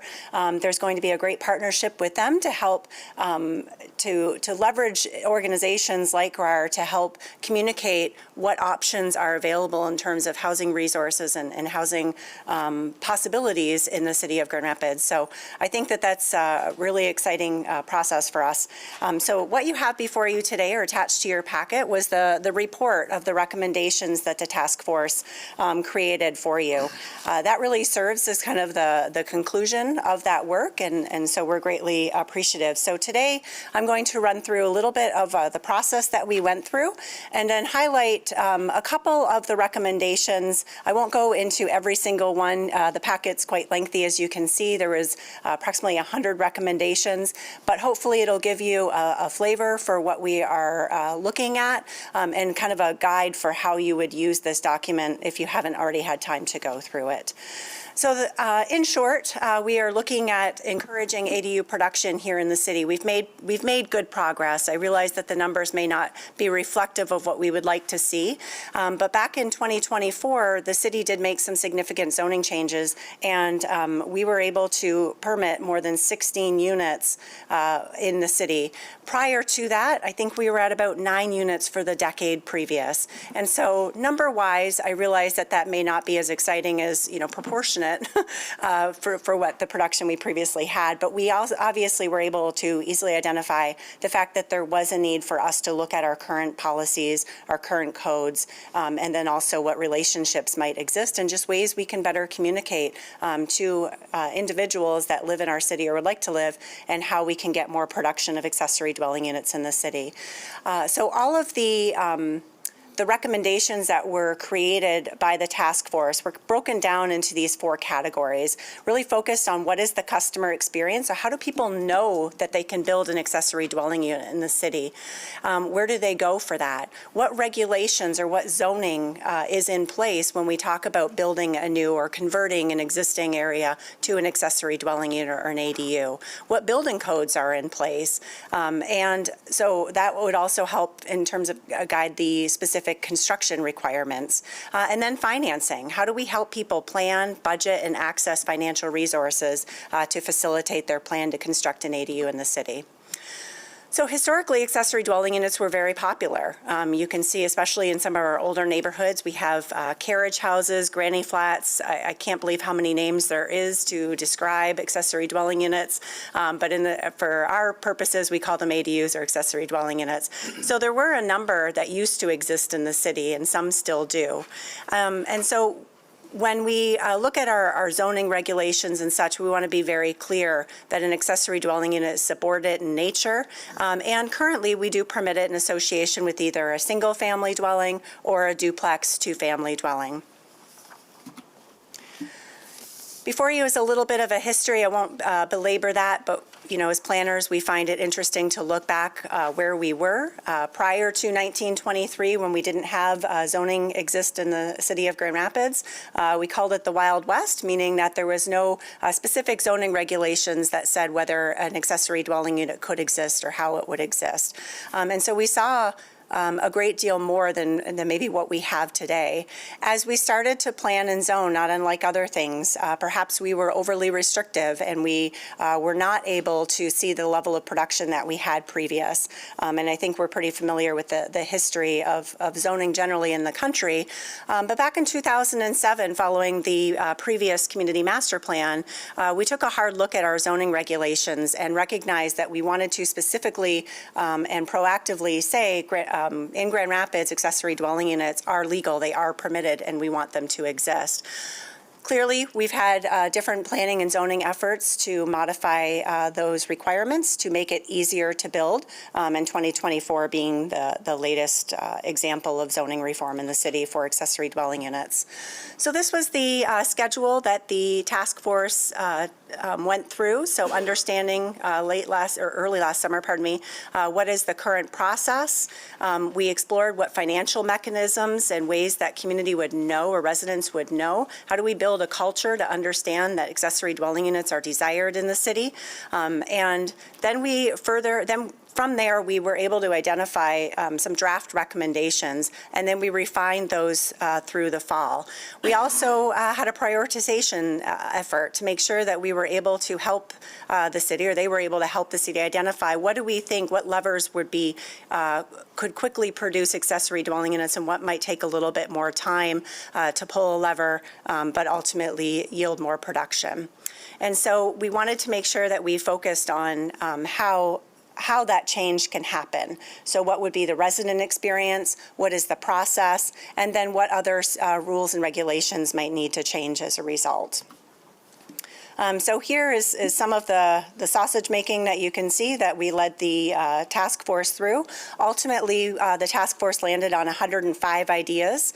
We were able to bring those ideas into 20 themes, and that's largely what you'll see in the presentation today are those themes. And then we were able to rank them by what we thought the impact would be and our ability to execute. So this slide is a little bit busy, but I think it's really interesting because it does show all of the themes categorized, color-coded, as you can see down on the lower left side of the screen, in terms of those categories that I mentioned previously: customer service, zoning, building code, and finance. And then we had the task force rank that about what would be relatively minimal effort versus high effort, but then also evaluate that effort based on the impact, whether it would have a relatively low impact, and by impact I mean result in easier production of accessory dwelling units, or what would result in high impact, more accessory dwelling units being in the city. So unfortunately, although I think it's it'd be very easy to look at the building code. There are complexities with that that make it a very high effort to modify state building code. And with that effort, it was felt like maybe the impact wouldn't be as significant as if we were to look at the levers in the, what would that be, the top left side of the screen, the low effort and high impact. So that exercise really allowed us to look at, we called them tiers. So we were able to identify where the tiers helped us with the prioritization about where our work would be. So to make the presentation as succinct as possible for you, I'm just going to focus a little bit on a couple of those tier ones, and then you can get the flavor for how it might work through the rest of the tiers. So before you, as I mentioned, you have that report. And so with the Tier 1 priority, we have development marketing awareness campaign and publish accessory dwelling unit guidelines, looking at our zoning ordinance, feeling like there was still more changes that could help yield, make it easier to build accessory dwelling units. And you'll note in other tiers there were there were still recommendations within those tiers. There's some zoning changes that were recommended by the task force, but recognizing that there is a larger effort of zoning updates, and perhaps there's a short-term or easier modifications that could be made, and then longer-term conversations that could be part of the larger zoning update strategy. And so as we start breaking down those recommendations, you can see a summary. So the ADU guide and toolkit was one that I pulled out here, so you can understand what we meant by that recommendation. And then specifically that 105 ideas or recommendations that I've mentioned, those are on that left-hand side. So what specifically did the task force suggest as part of that recommendation? So when we talk about ADU guides and toolkits, the task force really felt like it would be helpful if we educated within those documents on what are fair housing laws, having a sample deed restriction should that be necessary, looking at illustrations and including maybe even a separate permit for an accessory dwelling unit so that it's more intuitive to find how you would build an accessory dwelling unit and not just looking at a general building permit, for example. Within each recommendation, we also looked at what would the implementation look like. How feasible is it? Would it be short-term or long-term? Is it easy or hard? How long do we think that might be? And then what resources might be necessary? So some of that lower right-hand side of the screen, implementation consideration. Some of that are things that we'll come back to you on. So as city staff, when we work with the executive office to understand what staff capacity or resources might be available or budget resources might be necessary, those are information that we will bring back to you at a later date. One of the other priorities that we called out for this presentation was to revise site layout and building placement standards. So again, are there little modifications, I say little, zoning is little, little modifications that we can make that might help make it easier to build accessory dwelling units in the city. So you can see that summary of the task force recommendation and then the specific ideas that the task force had. So for example, one of the challenges that came up was looking at the rear yard setback for accessory dwelling units, especially along alleys. Are there ways that we can reevaluate what setbacks might be in place for corner lots because of the inherent setback challenges that corner lots present? So there are very specific recommendations within this book that are going to be very helpful to planning staff specifically as we move forward, both maybe in the short term and the long term. And again, you have that implementation consideration that the task force helped us identify. So in terms of next steps from our process, clearly there's some ownership and some support that we will be looking to from outside organizations. Doug specifically would be one of those partners for us. But in terms of planning department, city next steps, we'd be evaluating those prioritized recommendations that are included within the report, looking at the feasibility of the recommendation in terms of the prioritization of it, whether budget is in place to support implementation implementation now or whether it would be part of the budget considerations in the future. Looking at staff capacity, there are other priorities clearly that the community has provided, that you've provided us, and so making sure that we have the capacity to do what we said we were going to do, or where might it fit in our workload. And then I've mentioned specifically, since I'm a planner, I'd be remiss if I didn't call out the zoning ordinance that I've mentioned. I do think that there are opportunities for us to look at some short-term modifications if the City Commission is comfortable with that.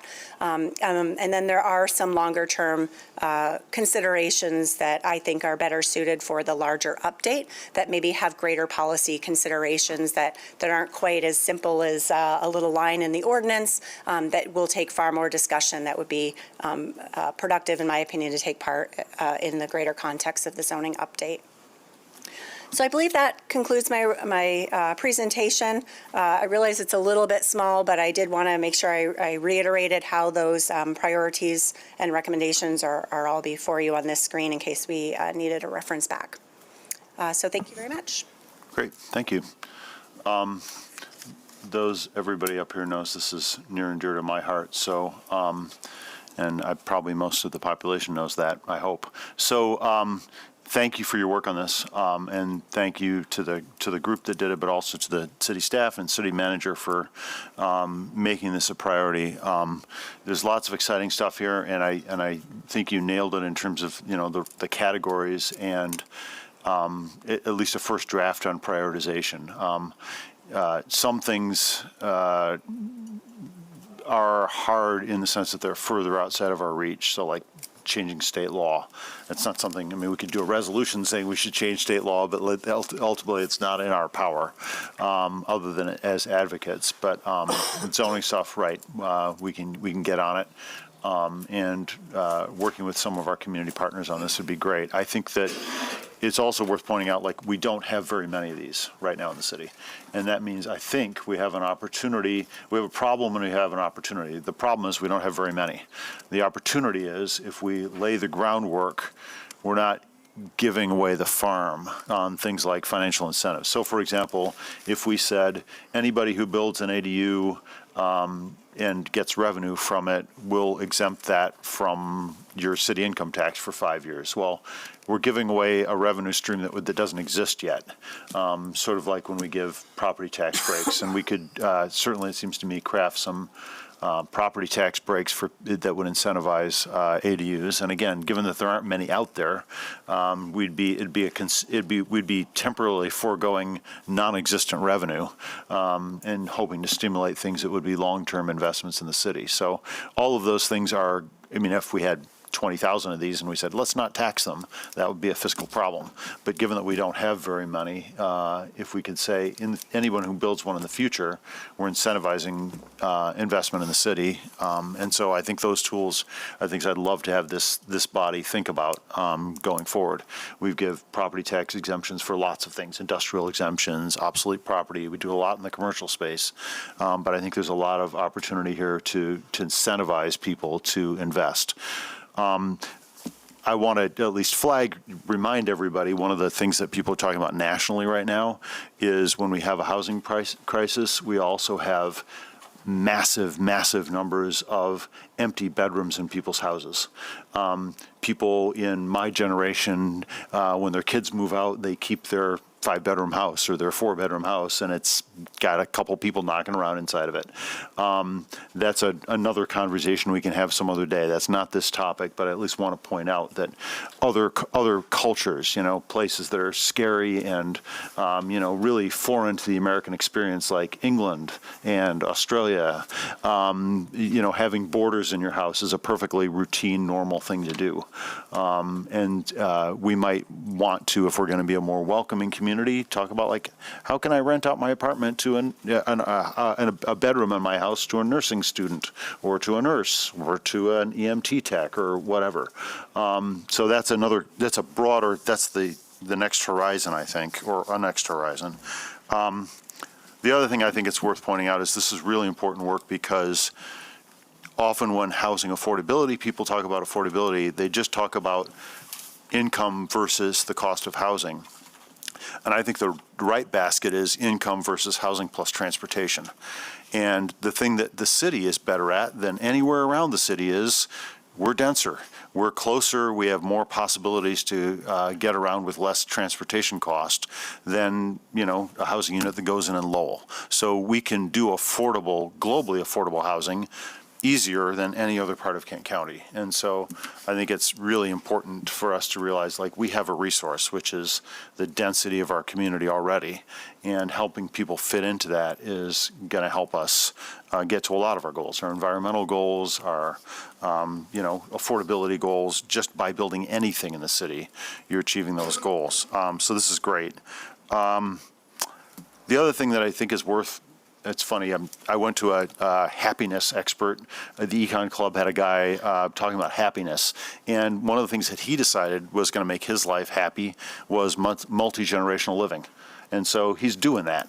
And when I think about loneliness as an epidemic in Western society, and I think about fragmentation and breakdown in community and everyone living on their phones, I think, all right, if we're going to keep democracy alive, one of the ways to keep democracy alive is live with your parents or live with your kids. And it's part of building a healthier community. And so I think this gives us an opportunity to lean into some of the real strengths of family sustaining and community sustaining. So I just want to, I know this is big picture stuff, guys, but I think that if we're going to be a great city, part of our going to be a great city is taking care of our parents, taking care of our kids, living in community with them. And so I think this is this addresses some really broader, thematic challenges our society is going to have. So I'm really excited about it. I think the challenge is going to be whether we talk about it and say, yeah, that's a great idea, or whether we figure out how to get from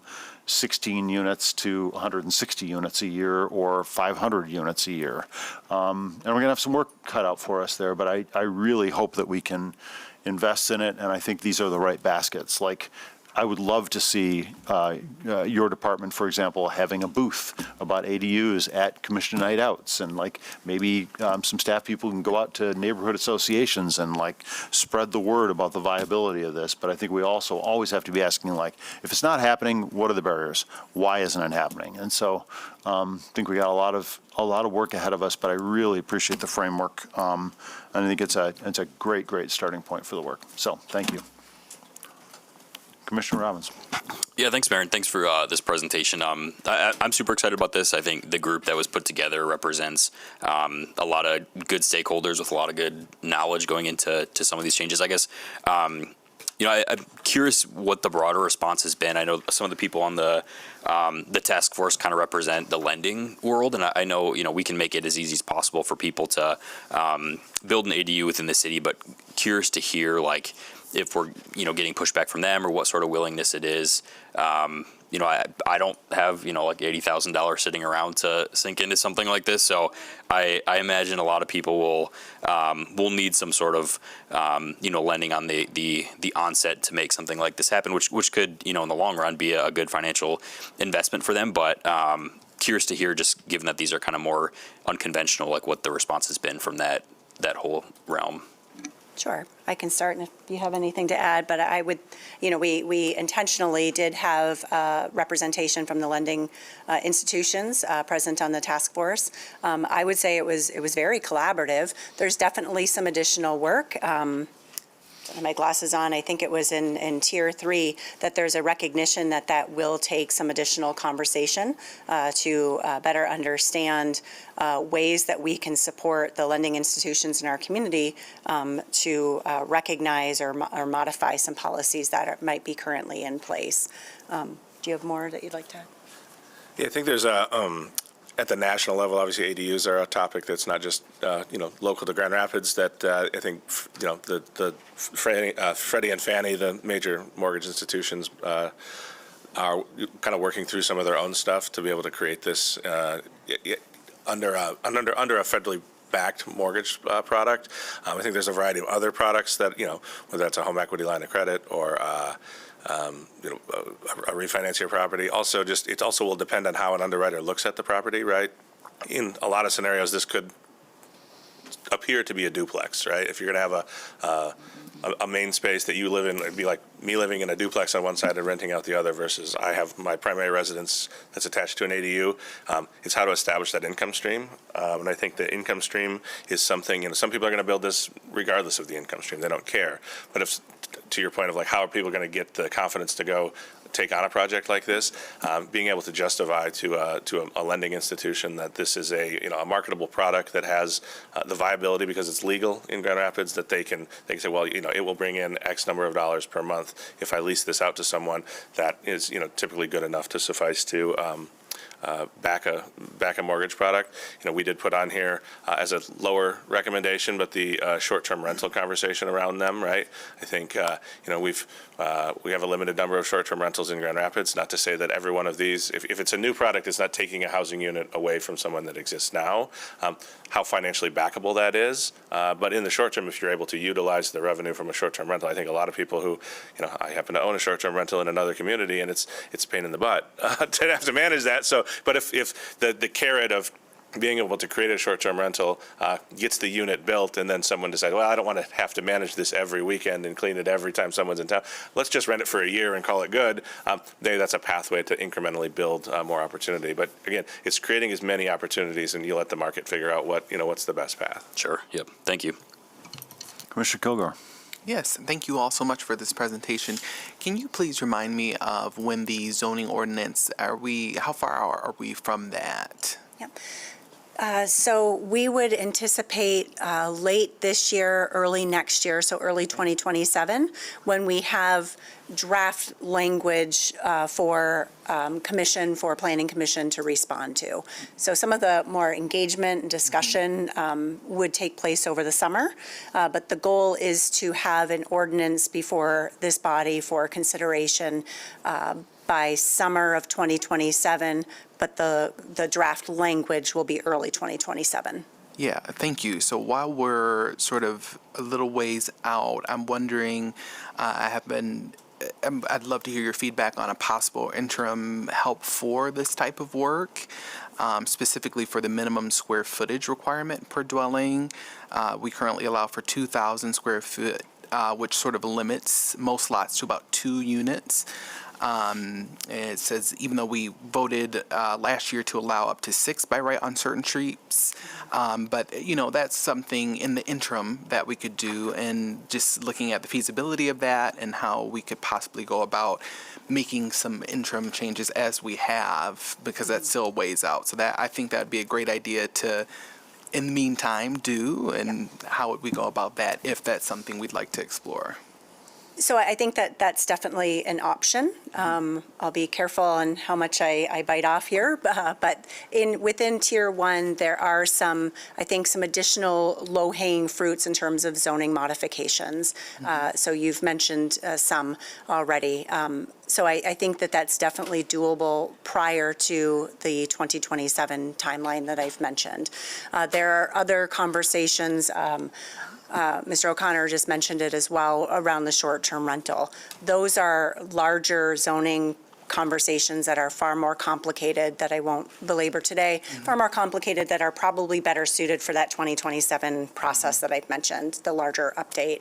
But there's definitely some modifications that could be made that we've learned even since 2024, and that have been part of this recommendation here today.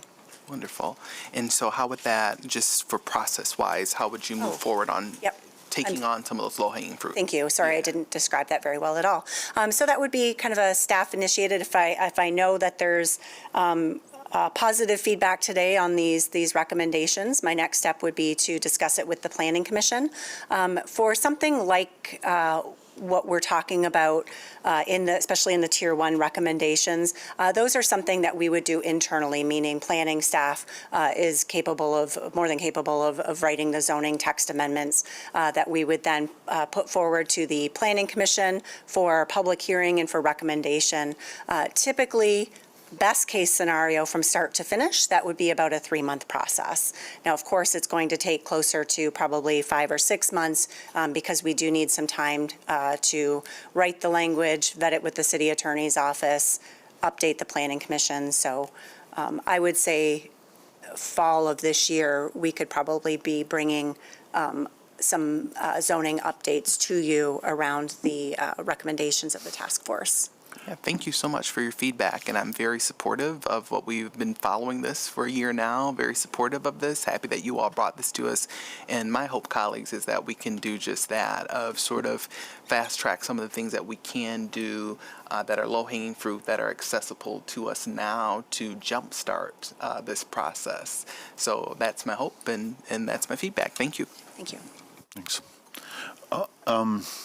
Commissioner, I think Usasi was first, but I'm never perfect on this. Thank you. I appreciate everyone's comments, and I do really want to emphasize how much work this was. So thank you very much to the planning department, all your staff, former Commissioner O'Connor, and all the people involved on the team from the community. But I have a couple of clarifying questions, but generally speaking, in terms of my feedback, I agree that we should be expediting and fast tracking whatever these policies and or changes, financing. And to Mayor's point, I believe one of the recommendations in one of the tiers was to explore property tax or, in lieu, the pilot program for ADUs, in lieu of taxes and stuff. So I do think that there's some financial things there to consider. And I think, in terms of growing the numbers, I would like to know what is realistic. Do we have a sense of how many ADUs would be possible or achievable goal? Is it really 500, Mayor, or a year, or is it some, and then, thinking about that funnel of generating the interest, starting there, and then regarding the other question I would have is and you kind of answered it, but what, if any, of this might be incorporated into this year's budget process? Those are a couple of my big questions. Okay. So starting at the top, the payment in lieu, that's a tier 3 priority based on this recommendation. I think part of the next steps that I've mentioned is working with the city manager to identify what budget might exist in the current fiscal year and what budget might need to be considered for the upcoming fiscal year. And so I think that that's one of those elements that I would bring back before you. And shoot, I lost your just the general sense of scope and what's realistic to set, what is possible in the city and how much, what. Oh, thank you. So we did talk a little bit about that as a task force, whether it was appropriate or helpful to set a number or a goal. I think from a planning perspective, I've been a little bit hesitant or reluctant to do that because while I can make the process, I don't think the result is always indicative of the progress that we've made in terms of policy changes. And so for me, I feel like it's a bit of an arbitrary number. I think where we work with strategic partners to identify what barriers might exist, we do our best to eliminate those barriers, allocate resources to make sure we're present in the community so that we can help residents understand that accessory dwelling units are legal. And here might that process be. Here's maybe even pre-permitted plan sets that could be used.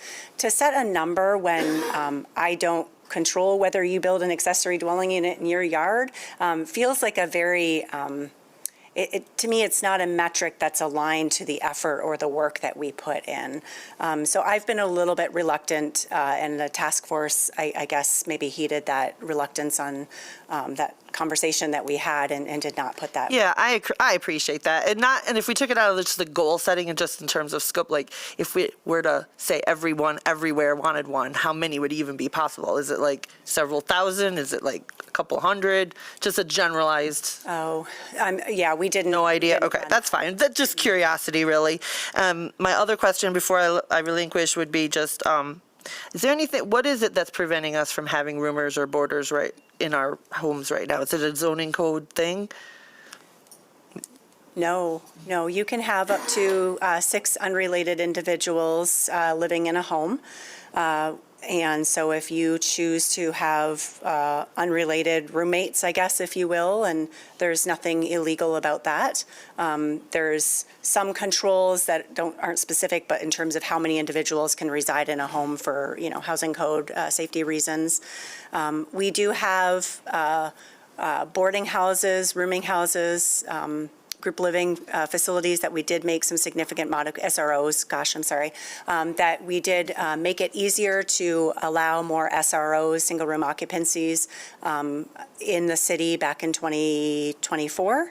And it was a tiered structure, so small SROs of up to 6 individuals that are either home sharing, maybe there's one kitchen and each room has a bathroom. That is what I call by right or allowed in residential zone districts. As you tier up and add more individuals, I think the next tier is 7 to 12, if I remember correctly, that would require a planning commission consideration. And then more than 12 individuals is also planning commission. So we made significant progress in 2024 in terms of allowing SROs at different tiered structures in all areas of the city, all residential districts, I should say, of the city. But there is still a process for some of the larger ones so that the neighborhood that it's in has an opportunity to evaluate impact. Thank you very much. Appreciate it. It's a scale. City Manager, you wanted to? Yep. Jump in.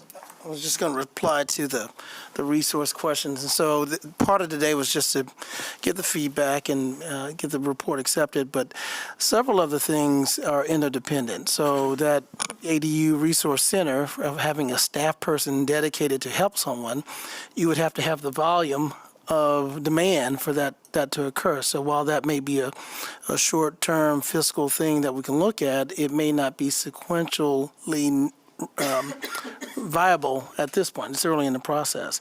But there are a lot of other things that I'm really, really excited about and being more aggressive on the size of ADUs, the number of units within ADU, as well as looking at other things we can do, like reducing green space requirements, as well as I know a long discussion we've had, and this is more legislative and not staff administrative, but the sanitary sewer requirements for hookups, and that will require us to really do some work with the building code and do some work in Lansing and get that changed. And so that's more of a legislative policy effort. And so there are lots of things I think we'll go back and evaluate and then begin to prioritize both in policy as well as resources, how we can begin to operationalize some of this.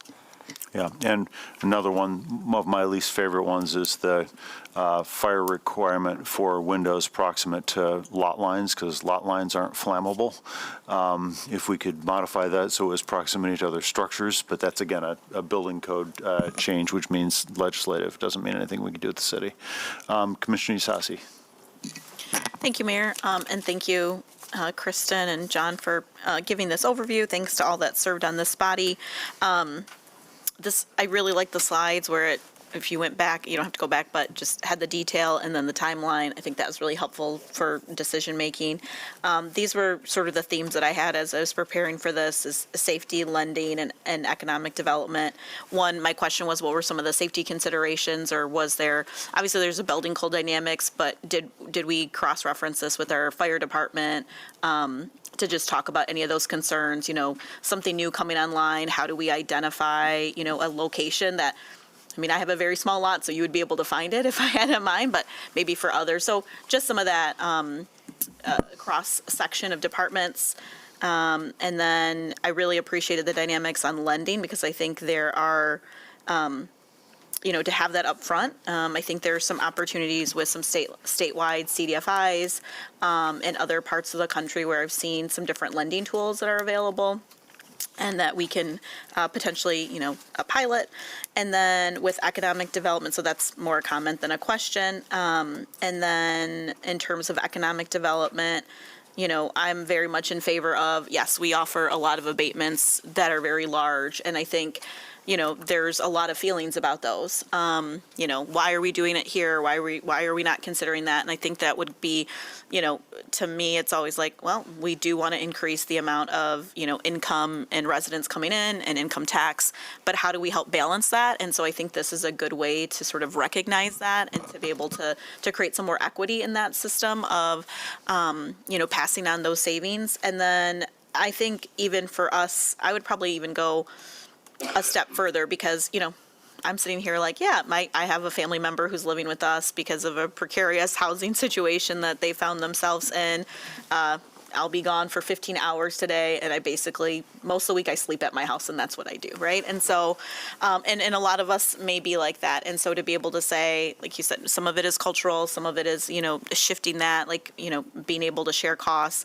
But kind of looking further, I guess, downstream of what might be preventing people from being able to access funding for something like this, which would be obviously a lesser financial investment than a standard single person, typical home like many of us live in, is also looking at where people are situated in terms of credit. So one of the things I wanted to highlight, and I'm not saying that the task force needs to do this, but I think we need to think about, like, the Housing Commission is working with an organization, Project Green, to report individuals' rental payments so that they can establish strong credit history. And so I think it's just for us to think about, what does that next level look like out in community? What are organizations faced with when they might be trying to seek out a mortgage? We're in a very untenable world situation right now every time we wake up. And so I appreciate your comments of, like, it's hard to say what this might be in the future because we don't know what else might happen in these next couple of years. Certainly people, just yesterday, 2 businesses, small businesses in Grand Rapids, they announced that they were closing. And so we're seeing this and we're talking about it. So that's less for the body, but more of us to think about how are people situated to credit and being able to extend that.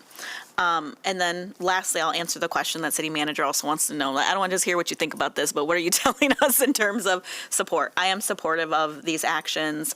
I do think we should move quickly. Quite honestly, I think we have moved quickly on this. I'll just be, Mayor, this is your first meeting of the second year, so I don't think we haven't moved quickly. I think it's just one of these other things that needs to be, focused on.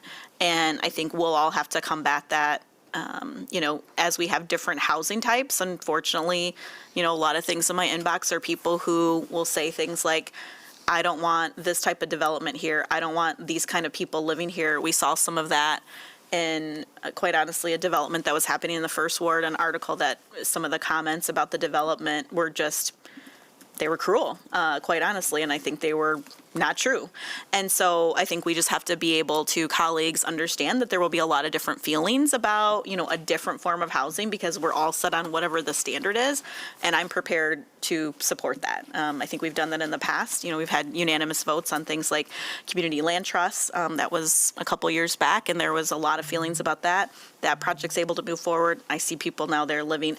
So I think there's a bit of that, what needs to happen, but also the change management that's happening in our community about the different types of housing and how, again, I appreciate this is not going to be the solve, but it is another option, and it might be a good option for many people. So thank you.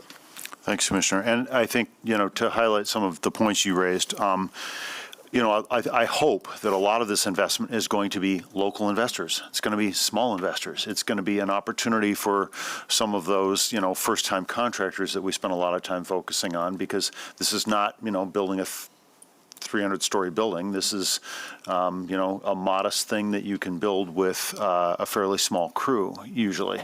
My first investment in my construction company was a $450 pickup truck, 2 saws and a circular saw. Two shovels and a circular saw. It didn't take me a lot of money to become a contractor, but I wasn't building 30-story skyscrapers either. So I think this is, knowing a lot of people in that community, this is the kind of thing that first-time contractors can get involved in, emerging contractors can get involved in. It's also something where, if we give people, property income tax breaks, we're not giving it to BlackRock Capital because we're talking about people who actually live in the city, investing in the city. And so we can, there's national conversation about the fear that BlackRock Capital is going to start buying individual houses. Well, this is the opposite. This is us and individual people in our community investing in neighborhood projects. And the other thing, to your point, is I think we can't overemphasize, I think, that true diversity in our community doesn't just mean gender diversity or racial diversity. It means diversity of homeownership styles, and it means diversity of opinions. And so I always use the example of my next door neighbor has an ADU behind his building and clearly makes their life better because the person who lives in their ADU watches their dogs when they go off on the weekend. And so having more neighbors gives us more people to be friends with, and having renters interspersed with homeowners can maybe get out of some of those really troubling reactions that people I hear too, of people like condemning renters as though renters are bad parts of our community. And boy, I do not want to live in a community where we have a two-tiered vision of this city, and people who own homes are the real citizens, and people who rent aren't full citizens or full residents of our community. Like I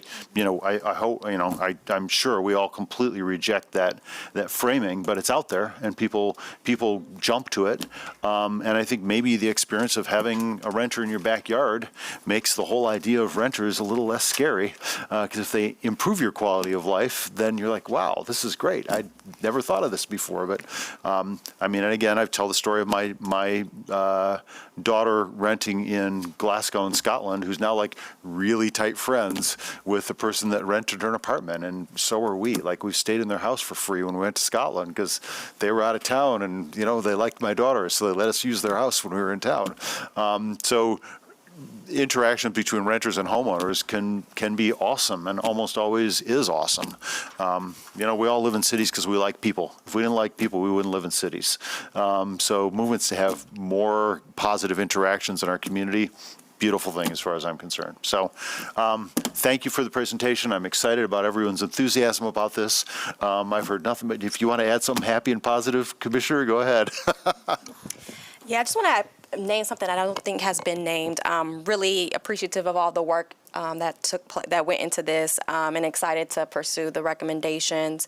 There was talk of kind of a navigator or a potential person to help bring people through this process.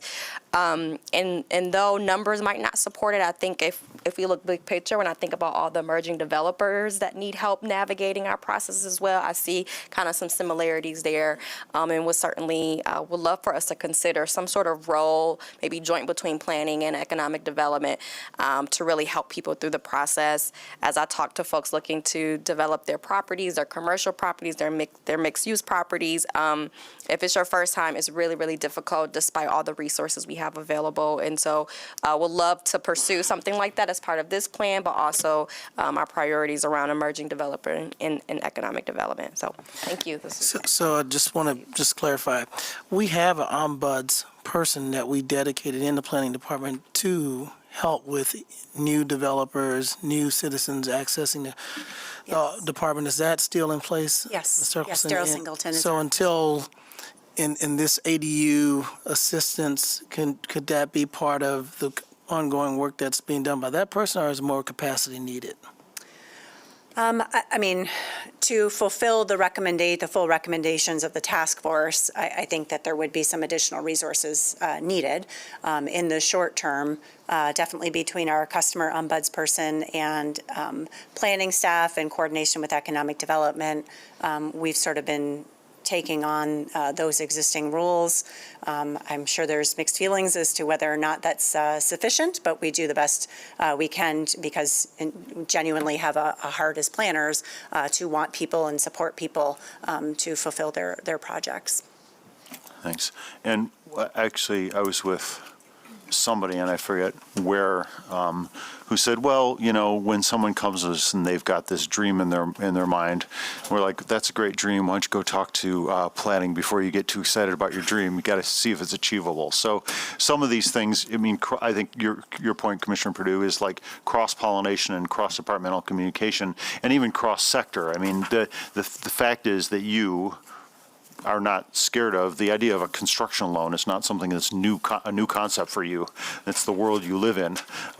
Any contractor understands construction loan mechanisms, but a homeowner who's never gone through a construction loan project might only see a home equity loan as an option when they might perfectly well be able to get a construction loan. If they're maxed out on the equity of their house, but they can go and say, well, I think I can put this thing in my backyard and my neighborhood, average rents in my neighborhood are X and it'll cash flow, that's a conversation that a bank's able to have.